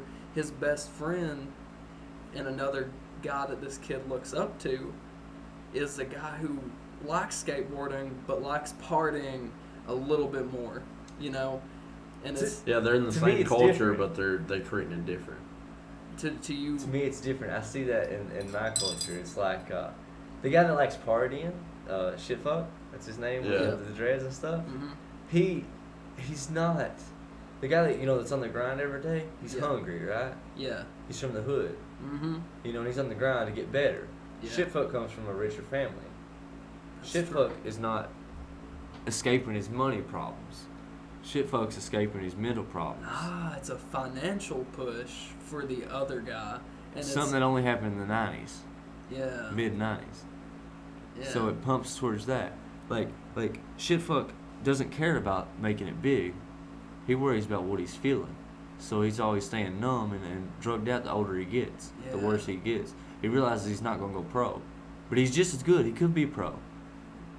But he's looking for a spiritual feeling, whereas the other guy's looking for physical riches. No, I don't know, man. I see it as one guy is in tune with his expression and what makes him happy, and the other guy is lost, And falling apart. falling apart because I feel that. I feel like when you love you can love something. It's like skateboarding. You can love skateboarding more than drugs, but still do drugs. You can Yeah. love people. You can love your mom a ton and still do drugs and drink, and because it's like a trap. Those drugs and those ways that you escape reality are not healthy ways to escape, and they become addictive, and like everything can break down around you because of it. I feel like the drugs is when you let it affect your aspirations and your goals. It's when your goal becomes to get higher, then like say for instance you're skating every day, and your goal is to go out and skate with your friends and get high. But your goal slowly becomes like trying new things and partying harder and partying harder. It ends down a darker road. Like you could be the dude that parties the hardest, right? Yeah. You could go harder than anybody else. But at the end of the night, you're just the guy underneath the table. You're the guy that's passed out. You're the guy that's like left. Like what you're saying about like the shitfuck character. Like Mhm. you're going spiraling out of control. And I feel like a lot of people get lost in that. Yeah. They want to be number one, but they don't know how to put it into something that's different. You know what I mean? They don't know how to be themselves because everybody's different, man. Like if you really find what's in yourself, you find out how to be different. You find out how to be an outsider. Mm-hmm. You know, that's And the when drugs you, don't help you. when you encounter a situation like that, where you, like you just said, with you skateboard and you get high with your buddies. That's like the thing that you do with your buddies. It's like, man, I like to just get high, ride around with my buddies and skate a little bit. Well, some people start to drift towards, I like the drugs better, I'm just going to start Exactly. making friends who do drugs more. Or you can say, I like skateboarding, that's my favorite aspect. And keep it the same. Yes. Yeah. Yeah, 100%. People just get lazy, man. They get Yeah. lazy. They don't want to go out and do anything anymore. Yeah. That's 100% what it And is. that's another thing about that lifestyle is it's immediate gratification as opposed to skateboarding, which takes hours and hours for you to get this one little trick and then you're satisfied. But when you can just shoot up and you get that It's instantly immediate there. gratification, but it's never as good. Never. That immediate gratification will never be as good. Because it always lasts. You can't remember every Yes. high you have, but you can remember everything big that you did. That is an amazing point. Yeah, they gave me chills when you said that, actually, Really? because that's so true. I mean, even the most embarrassing things are the best things you ever done. You can't forget them. Yeah, it's those. They haunt you. Yeah, those They bless you. powerful moments that it's because it takes focus. You know, it doesn't take focus to get immediate gratification. It's just you do something and that's the result. But you remember a good moment that you've built up to because you focused for so long on trying to achieve it. Yeah, it's more of your memory. Yeah. It's a bigger memory. Yeah. And But that's that subconscious in there. That's and you know, your brain is like a soup, and you can either keep throwing bullshit in that soup, or you can throw something nice in that soup. You know, what memories do you want to fill your head up with? Exactly. I want to fill mine up with memories of success and memories of times where I achieved something I saw it out to do.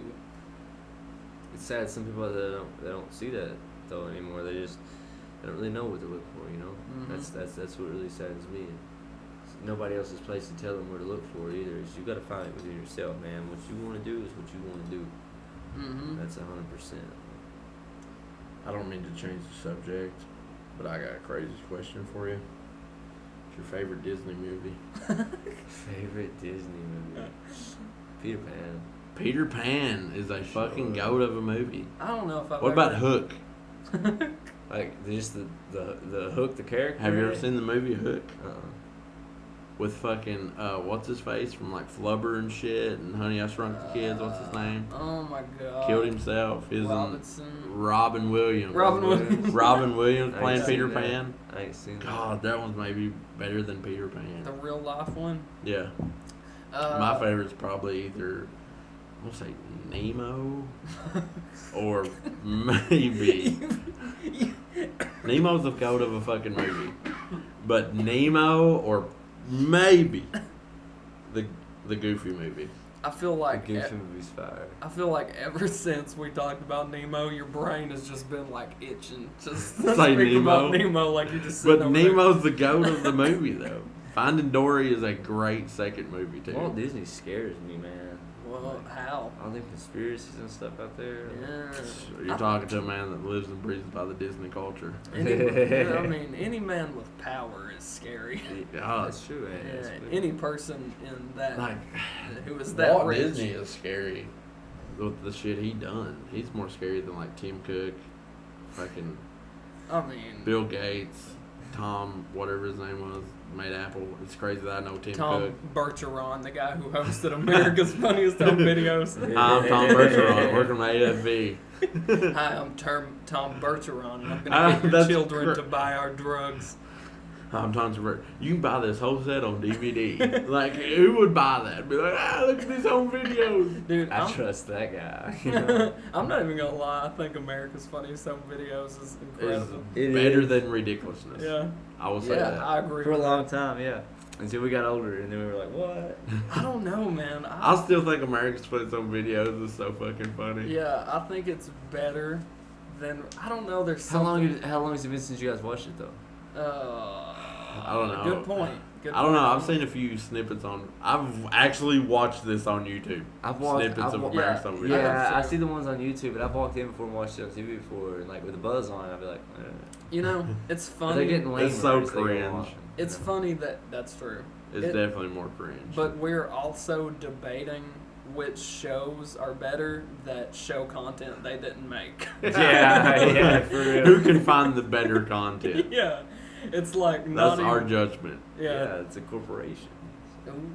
It's not like they have writers for those shows. It's just like send us your shit so we can profit on it. Yeah, it's like I hate that ridiculousness. It's or- the original Facebooks. Yeah, I hate that ridiculousness says do not submit or something to your videos. You know, if they getting good videos, they putting them on there. Yeah, They can be we're like, no, this is way too funny. We can't put this on there. They submitted it. yeah. But why would they be this like option to submit if they didn't take submissions? Yeah, exactly. Yeah. Here's our email, our address, our everything. Don't submit though. They'll submit People are crazy, man. You imagine the amount of stuff they sift through every day, like people trying to get on there. insane amounts of emails flowing in for America's Funniest Home God. Videos. Oh, probably. easily. You know People you're do gonna it win for that the clout 5K. like crazy. Oh yeah. For yeah. sure. See them cat-like reflexes, man. yeah. Jackass, I think, was God, the is the beginning greatest of thing. a lot of that. God, It type started of in content. era. That was I the love that shit childhood. growing Like up. Oh, I did too. MTV, I'll say MTV was its own. Like you know how like our parents would like MTV would be music television, like music Yeah. videos, but MTV to us is like just like the shit you're not allowed to watch. It felt like that. Yeah. That's just Yeah. we watched it. There was For also sure. the Bam Margera, yeah. What, Bam's house. You had Ridiculousness, Robin Big, what was Bam Margera's show? Bam's Viva La World. Bam. Viva La Bam. Yeah. God, that was like watching that was like being subscribed Yeah, it on was. YouTube to somebody That's that had true. no rules. Because it's raw. Yeah, Guys. there was no rules. Guys, I'm sorry. I'm sorry to say it, but this generation's Bam Margera is Jake Paul. I knew you was gonna fucking say that. I knew it. It's messed up. God, too. Jake Is it Paul's not, such. though, in a way? Jake Paul's a pussy compared to Bam Margera. This motherfucker would like slap his dad in the belly while he's asleep naked. Like, who does that? You know, but that's also the thing. Set too, his friends on fire. is Jake Paul takes himself seriously. Bam Margera, I feel Yeah, like. it was just like, oh shit, there's a camera. I'm gonna do something wild. Something insane. Yeah. Oh my, dude, Those guys Jackass. are insane. Like, Jackass inspired me so much. Honestly, when I was a kid, I don't know what it Jackass is. was the greatest. Jackass 3D was like when I would like sat back and I was like, these people are badass. Yeah. Michael Jordan ain't fucking shit.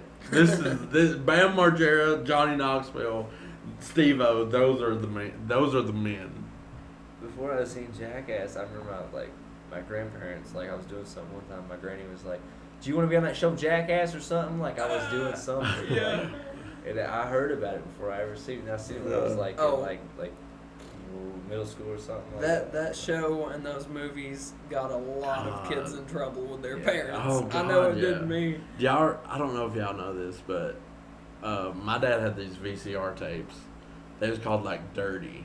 They said Dirty on them, but not the way you would think Dirty. Yeah, not like sexual dirty. Like I obviously as a 14-year-old kid, I'm like, oh, dirty. Oh, But I put it in there, and it's a movie called Dirty with Brian Deegan, and like those type guys, yeah, those type yeah. guys Metal doing like Militia dudes. Metal Yeah, Militia, that yeah. type stuff. Yeah. But the movie was called Dirty, and they was like doing these crazy freestyle tricks just out in the desert and stuff like that, and I was like, holy shit. damn. Yeah, that's way cool. Like, how do you find? Like, I just found that as a kid, and I'm just like, You seen the one where he goes to the drug dealer's house and he gives him 2 spark plugs for his bike? yeah, like It's like a complete. It's like in the hood. And he like rolls it's up. insane. It's like it was almost like Jackass, but they was riding dirt bikes. yeah, the first place. They was good. They was good dirt bike riders, but acting like Crazy. the members of Jackass. Yeah, well, you That's know. where I so much first fa- cocaine floating back That's there. where, listen, Golly. that's where I found Travis Pastrana. Like, Travis Pastrana. He's like like 13, dude. like Nitro Circus, you know that? Oh, That's yeah, I like know that that. dude. But he was like 13 at this time, hanging out with all these guys like 20, 25, doing cocaine, going to strip clubs. And here he was, his mom was bringing him out to California to ride with these guys because he's like the greatest freestyle rider ever. Dude, Imagine I've watched this movie 100 times. It's 48 minutes long. I watched it 100 times. I watched it 20 times before my dad even knew I had it. damn. I had the way I was introduced to that Like, stuff. I would watch it on repeat. Brian Deegan was I had this game MX called, versus ATV or something like that. I feel like it was called like Freakstyle. or Freestyle, something. yes, PlayStation 2. Yes. You could do like freestyle or ride. Yes, And exactly. it was like Brian Deegan, Metal Militia. Yeah, I always You do like knack knack. Yes. That's like stuff it would say like that. Yes. Backflip. I didn't have that one. Dude, freak lost style. out. Freak Yeah. style. You could like gather this boost and it was like Yeah. flames would shoot out behind you. Amazing. Brian Amazing. Deegan was the only one I knew that. Dude, Brian Deegan. I picked him. I don't know. Maybe it was Every because, time. You pick him every time. Maybe it you was have because to. he rhymed with my name. Also, it Brian was pretty Deegan, close. Keegan Deegan. But I also feel like That's we were- insane you had that game. Yeah, That that's- was my favorite I'm so fucking glad game. that I'm not alone. Brian Deegan. I Knack. feel like he would stand out though because of his style. The Yeah, he has Militia. like the Super. Metal Militia, all like the spikes on his shoulder pads. You and guys shit ever like seen that. Larry Nkogo, the other guy from Militia? No. Like he was No. like a really good racer, dude. Like he would like win and shit. He'd be in first place, like throwing like tricks and stuff. Yeah, like, that's everybody awesome. hated him because of it. Yeah. He's like another founder of the Militia. Mm. He got on pills and stuff heavy later and kind of fell out. Damn. Yeah.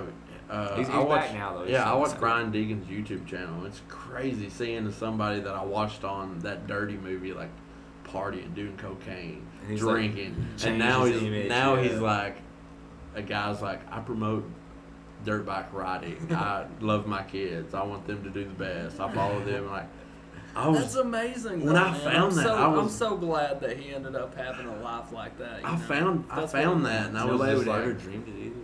Like, Yeah. I the found Saints that, and I was like, no way, this is Brian Deegan. The Brian Deegan I know has a Deegan tattooed on his back, and he never wears a shirt. Yeah. Like, and he's just always ripping. You ever seen Twitch, bro? I think Jeremy so. Twitch? Oh yeah. But Brian Deegan, that just, and I got to see him in person. Really. What was it fucking called? The Halfway to Hazard thing. They would Oh, always have that shit. Metal Militia show. Really? Y'all don't remember that? He came up there? Yes, the Metal Militia show. That's fire. I didn't know that. And I seen him then, and I was like, oh my god, he's made a business out of calling himself the Metal Militia. Oh yeah, 100%. Then What here they I doing? here I am 5 years later watching him on YouTube. I'm Yep. like, I found him again. 3 stages of my life, I found Brian Deegan. Mhm. At age 14, age like 16, 23. Yeah, that's true. There are some people that Just string carry over along forever. from your childhood. Yeah, that keep inspiring you. That's been crazy. Brian Deegan though. That feels weird because there was this show. Do you guys Seeing remember somebody Fuel on a TV? video game. Fuel Yeah. TV, yeah. Fuel TV. Fuel TV. When I was in like 6th grade, this show Fuel came on TV. called Camp Woodward, and it was like these Camp three- Woodward, Did bro. you guys I watch still that? watch that shit on YouTube. Those and I dudes can't that ride rode any of those. BMX and stuff. They're like Like, it was couple a years TV older than me, show. right? When I was watching it, there's a couple years older than me. I was like, whoa, that's cool as hell. And then years later, I kind of went away from BMX for motocross and stuff, and then came back to BMX like at the end of my high school years and stuff. I was like, oh shit, these guys are pro now. Like the same Yeah. dudes. Like, Like, Scott I used to Kane, watch Chad Curley. Camp Woodward all the time That show on was Fuel TV. fire. Then, like, I got older and I still watch, like, vlogs, like, going to Camp Woodward. Or, like, people I follow, like, Yeah. Scotty Kramer goes to Camp Woodward with, like, Yeah. his crew. That's where I landed my first backflip. Like I did that. there. That's insane. Camp Woodward is, like, where kids go. It's like an action sports camp. Yeah. Like, fire. BMX, skateboard, snowboard, do whatever. Like The- gymnast kids. Yeah. Did you say gymnast? Yeah. Yeah, gymnast a kids lot. go there. I was gonna say the only reference I have to like Which Camp Uh, Woodward did you go to? Tahoe. That's, like, the best one. Camp Woodward, Bad where that I know that. where you're like young and you're watching people on there come up, and then you get older, and then you see where they progress to. Yeah. Dude, I was watching my girlfriend got me to watch Dance Moms. It's like one of those shows that Dude, you know, get invested with that well, shit though. I know though, like Honey in the- Boo Boo, I'd live for that for well, 3 years. In the early episodes of Dance Moms, there was this kid, and like to me, dude, she's been standout since she's like 5 or 6 years old. Well, now she's like doing music videos for Sia and stuff, and that's to me, dude, that's just so cool to watch and be like, what was it that got her to that point, you know? Yeah. And it's like, how much of that camp do you think actually attributed to their success in the future? I think it's being around people that are like just really positive. Honestly. Yeah. I think that's your biggest thing is like surround yourself with positive people. And Because well, you feel so much more comfortable around positive people than you do negative. If you're around somebody that's complaining about the next guy next to you the whole time, you're gonna be like, well, they're gonna think this about me. And being around people that are Yeah. professionals, yeah. in that sense, they're like, you got it. You know, Yeah, like, they know and I no was doubt about also, I almost instinctively said, and like-minded people, but it's more important to be surrounded by positive people who are not like-minded with you than people who are negative but like-minded. Exactly. It's way more important to just have positivity around you. If you're around friends that are like telling you, you got it, man, you got it, chances are you're gonna land it. Yeah. If they're not, then you're like, okay, I don't got it. You just Mhm. leave and you feel ashamed. That's why, once again, don't treat kids bad at skate parks. Exactly. Yeah. Agreed. 100%. People that Or don't tell kids no. Yeah. Never tell a kid no. Can I eat 12 candy bars? Hell yeah, sure, you I can. can't tell you no. You might be like a top level competitive eater one of these days. Train, my guy. Well, yeah, as Turn long that as one around on you, didn't I, You bitch? did. Yeah. I don't get like 30-year-old dudes that come to the skate parks and like get mad when the scooter kids talk shit. Like that cracks me up. I've seen a dude like 30 years old like screaming at a kid who's like 7 just because every time he's trying to hit this hip, he's trying to do like a little like knack or something on it. This old man was like loses his mind on this kid because this kid go woo like every time he do it, he was just like screaming over him. What kind of Dude, get a fragile life, what kind like- of fragile mindset do you have to let a 7-year-old get in your head? Yeah, and you ain't shit. You know what I Yeah. mean? Like if you was making like $1,500 on a commercial, I spit $1,500 on a commercial or something. That kid was in your way. Like, come on, kid, move. You know what I mean? But like, Who even cares though? Can you imagine if Michael Jordan before a game, a 7-year-old was like, "Hey, Michael Jordan, you suck," and Michael and Jordan he lost it. Oh my god! Yeah. I can't play with this kid in the arena. It's because nobody who has ever been successful Has cared. had that mindset. Exactly. You can. You gotta laugh at people, man. Like when they hate on you. And you know? laugh at yourself. Yeah, you gotta have humility. You know, Yeah, 100%. If that kid gets me by saying "woo," I'll have to get up laughing and be like, "Man, I just fell because of that." You gotta have That's so ridiculous. You gotta have. He is humility to literally get mad mind at fucking me people. right now. This is hilarious that this kid is mind fucking me with a Ric Flair woo. Yeah. You gotta have humility, man. People Yeah. are gonna cut you any way you can. You Oh. just gotta. Sometimes you just gotta make it a joke. You know. Like that was Yeah. like the beginning of You can't be Outsider. heartstruck. At the beginning of Outsider, people would like say stuff. You're going to work on the brand or whatever, like stuff like that. And we'd be like, yeah. But what like I always ever did, I would always give them straight up like, yeah. Yeah. But now it's like we've grown enough where people like don't say They like shut negative. up, Yeah, they don't yeah. say negative stuff. Now they're buying shit from us or wanting shit to be given to them. That's fine. Yeah, That's like yeah. the craziest thing that ever happened to me. That's You're like, fire. now that this talent that I've like created or like not created, I don't guess, or like learned from printing or making Outsider, I'm making stuff for their everyday life. And that's a good That's- piece. That's a good piece of advice to that kid who is getting downed by the skaters above them, because don't let those people get in your head. Don't let those people stop you from doing what you want to do. 100%. One time I was at a family reunion, man, and this like kind of like crushed I've me been at at the family time. reunions where they've judged me of my like tattoos and stuff. Then Mhm. I'll be walking. Then like you'll have this one dude be like, "You work out. You're so big. You should be a wrestler or something like." But you have like that 90% like. He's got so many tattoos now. Like, because they're your family, they're going to come out and say, be like, why'd you get so many tattoos like that? Yeah. They judge you upon like a first sight, you Yeah. know, at something like But then I that. tell them what I do, and they're like, whoa. So you just don't work at just some random factory. Yeah. I was at this family reunion. It wasn't like my last Mine last happened family reunion. It was literally like 3 days ago. So it's like my great grandma's or something like that. I was at this family reunion, and these kids were on skateboards, and they had like some bakers and stuff. And I knew what all it was because I was Camp Woodward. It's cool. But anyway, I had this Walmart board and I was skating on that stuff. Now I made fun of my board, and for a long time that really bothered me. Like I couldn't skate like them. I couldn't even ollie at the time. I cut my middle finger off in like 4th grade, or the tip of it off, and I couldn't use my hand, so I couldn't ride my motorcycle or bicycle or anything. So I skateboarded, and that's when I first started skateboarding a lot. And after this is when I met those guys. And after they made fun of my board, you know what I mean, I quit for a while. Mhm. And then you kind of, if you love something enough, you'll come back to it. Yeah. You know what I mean? You can't second guess. If you love it enough, you'll think about it enough, and you'll come back to Definitely. it. I mean, you can't let dumb people bring you down because I'm 10 times better than they were then on a skateboard now. You know what I mean? Like you can't let negative people. Everybody. Let you them can't. fuel You can't you take more than everything I anything. say, and then like years later hold it against me from my mindset. You know what I mean? People's mindsets change. Yeah. We're all dumb. We Yeah. all grow. You know what I mean? It's Mhm. just when you're called out on your bullshits when you really know it. You know? Yeah. And there's a difference between calling somebody out on their bullshit that doesn't know better and calling somebody out on their bullshit when they do. Like if you call out a kid that doesn't know anything in a skate park and you start being mean to him, that's gonna break him. Instead of being mean to him, show him what he's doing wrong. Exactly. Show him how to Exactly. do it instead. Build him or her up. Do not break them down and then yeah, and then always build them teach up. first. Yeah. Yeah. Because when you break them down, they're gonna distrust you. They're not gonna like you anymore. Mhm. I mean, they're gonna say that guy's a butthole. Yeah, he showed me how to do this, but I still hate him.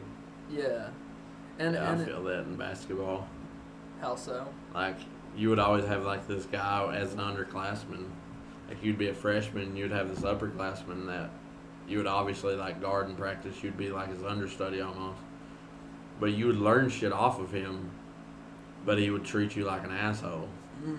And you never. But never you feel as good as you him. would yeah you would never say like he taught me this or he taught me that. I'd be like yeah I learned that from him, but fuck him. Yeah. But the biggest Like you'd never give credit to somebody like that. I feel like people that do that build off your insecurity. Like people that bring you down, like that kid that they overpower at a skate park, or that person that they're overpowering in a basketball game, it throws that person off their game. If I come up to you and just started screaming at first, you'd be like, you know, it would take you a second. I mean, that's really what controls a lot of things, like intimidation. People that do that and intimidate people Like, with they're- reasons like yeah. that are stupid. Like, Or- why would you do that? What I Like, think that's is just funny is usually they're, using your power for yeah, wrong. they're tearing you down then, but literally they know by them tearing you down, it's going to fuel them to be better than you and overshadow you. And that's just a short fix. Yeah. When you help somebody, it's always there because you see them and you're reminded. Yeah. And Be when like, you I taught hate him that. somebody, I when you showed see him it's a that. negative, you're ashamed or guilty later on because you understand more. Definitely, absolutely right. It's like you have the opportunity to either inspire that person or break them down, and you're gonna have to live with what you've done. Yeah. Ultimately. Would you rather have the immediate fix or the long-term fix? That's the one you got to decide. And with. also, it's like a famine mentality of that guy thinks that, hey, if you're better than me, then you're going to take my place. You're going to Yeah. take my role. And that's the reason that guy does that, I think, is he wants to bully you so bad that he doesn't want you to play so that he can keep his position. Instead of using you getting better as fuel for him to better his game, you know? It'll be his time to shine soon enough. Yeah, it's Yeah. almost like nowadays. Like I'll text former or players that are coming up playing the same position I did at the high school I went to. I will text them and be like, "Yo, you working hard?" Or like, "Yo, what's going on with you?" Or something like that. Like, it's honest. Like, they're two different stepping stones of teaching in sports, I guess. Like they're one, like almost like you said, they're in the army. Like at first you want to break them down, then you want to show them like, okay, this is why I done this. This is why I'm doing this to you. This is why I could do this to you. This is why I done that to you. Like if I'm physically if our first interaction is physical, I'm gonna show you how easy it is to bully you on the at basketball. I'm gonna show you. That's important. Or yeah. like I'm gonna show you how easy it is for me to score on you. Then I'm gonna show you why it was that easy. I'm not just gonna leave it as like I bullied you. Yes. I'm gonna Yeah. teach you while I bullied you. I feel like mentally breaking someone down and building them back up is a very It's a effective fine skill. line too, though.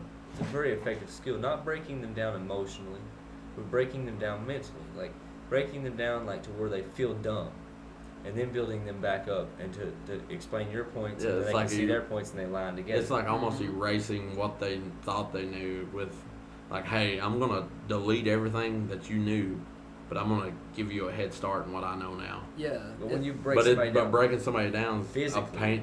physically. like there's no way that they can do it. So mentally, they're accepting the same thing. They're accepting they're failing. Like if you go to a skate park kid, you know what I mean, and they can't do something that you do, and you make fun of them.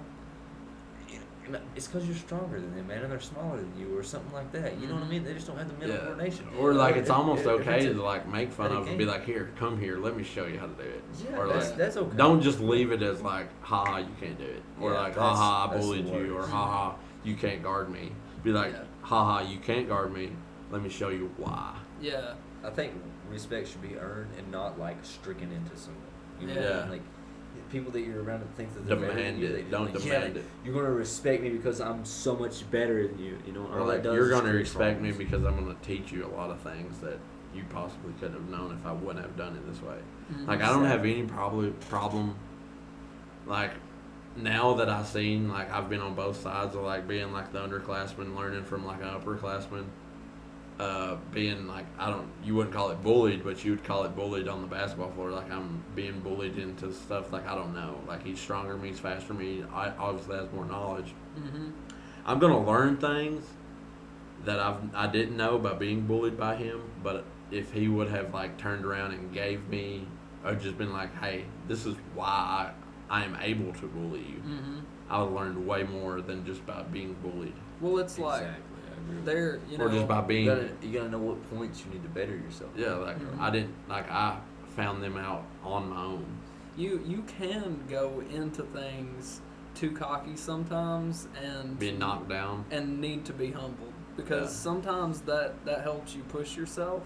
Like, you know, you could go into a jiu-jitsu class and be like, man, I listen to the Joe Rogan podcast. Yeah, I watch UFC Yeah. all the time. Yeah, and I can go in here and I can be a black belt in 6 months. Actually, I don't think anybody's that ridiculous, but like if you go in there They though, probably are. yeah, I'm sure they are. If you Like go those in 2 there, months, bro. if you go in there and as soon as you get down on the ground and he chokes you out, well, Getting up cocky, that would be worse than getting up like, okay, how'd you do that? As Because that long- proves ignorance. Yeah. As That- long- yeah. as long as that guy, after he chokes you out, though, as long as he says, "All right, well, you're gonna remember how I choked you out because it was traumatic for you and it Yeah. humbled you. So now I'm gonna teach you how to avoid getting choked out the next time." Yeah, it's the same way with like It's like testing somebody. It's like Yes. our like now like where we play basketball at Buckhorn, we're still a pretty tight knit group. Like we play on a men's league team. We go back and play against like these underclassmen that were obviously faster, stronger, well rounded. Like it's almost like whoever guards you, you're gonna bully them for a while. You're gonna like break them down and be like, this is why I am who I am. This is why I do what I do. This is why I've been brought back to teach you. Then usually the second half and it carries on into further life. Whoever's guarding you, you're gonna always feel obligated to be like, check on them. Like be like, yo, you need help. Like, what's going on? You need this. You need that. Like, or like after a game, you'll text them and be like, yo, he was eating you up on the low side. Like, why didn't you stop that? And they would be, or something like, usually they'd say like, I just couldn't stop it. And I'll be like, this is how you could have stopped it. And Not just leave it at like I'm gonna bully him the whole time and just leave him. and you have to have a thick skin and know how to take criticism Oh sometimes yes, too. usually you get these players sometimes that you'll bully, then you like come up to them and be like, "Yo, good game," and they'll like be sour towards you and Mhm. like, "Why? I'm trying to help you now." Yeah. Like they won't take the education that I'm gonna or try to give them after I've broke them down. Some Mhm. people plateau and they stay right here and just cut everybody underneath them. Yeah. Yeah. They create a following of They cutting can people only down, get- but like, they they- don't Instead better of themselves. instead of bettering themselves, Yeah, they think that they just- can only better themselves. Instead of bettering themselves, they just keep other people below them. Yeah, and it's almost they make a skill out of keeping people below them. And yeah. that's It's like my ridiculous. dad said. Like when we would go to like these AAU basketball tournaments, he would always say, "Man, if I knew what I knew now, or like if you would listen to me and listen to what I'm gonna tell you that I know," or like he'd always be like, "You should be up every day running miles, lifting weights." Because if I would have done that, I would have made it, or I would have been like this, or I would have been better. Like, it's almost like that coming from a father figure is almost annoying because at that age of your life, You're like, this is what's expected. This is what you're yeah, supposed like you're to gonna say learn, as a like dad. you're gonna like lecture me or whatever. This is just a lecture. I'm just gonna like, but if like somebody close to my age that's been like that I've seen be in my state or like the same position I've been within, I've seen it physically with my own eyes. If somebody would have told me that had been in my shoes, I would probably listen more than like somebody that didn't know that was in my shoes. It's like What- a what is- generational gap. What Yeah. is some advice that you would give to like upcoming BMX riders? I mean, what is some of those things that like, you know, if a father told them they might not stick to it, but something that you could tell them and it would actually stick around? They'll come around. Everybody will come around. Hang in there. That's like my inspiration to everybody. That if you make a stance big enough, whether it's right or wrong, people are eventually going to dig it, and it don't matter if they dig it or not. If it's what's right, then it's what's right. If it's what's wrong, it's what's wrong. My There's thing two, is, yeah. there's two ways you can go in life. You My can be the thing is darkest now- person you want to be. You know, if you don't want to. But as far as riding goes and stuff, that's where I take it, and that's where I want to go. And if everybody else sees that it's wrong, if I love it enough and I like it enough, and it helps me and it helps me cope, even if it's what takes me away. So if you find something that takes you away, as long as it's not hurting anybody else or harming anyone else, or just do it at your own. Do it for you. Don't do it in everybody else's face. Just do it for you. That's like Mhm. my I'll say inspiration. this now.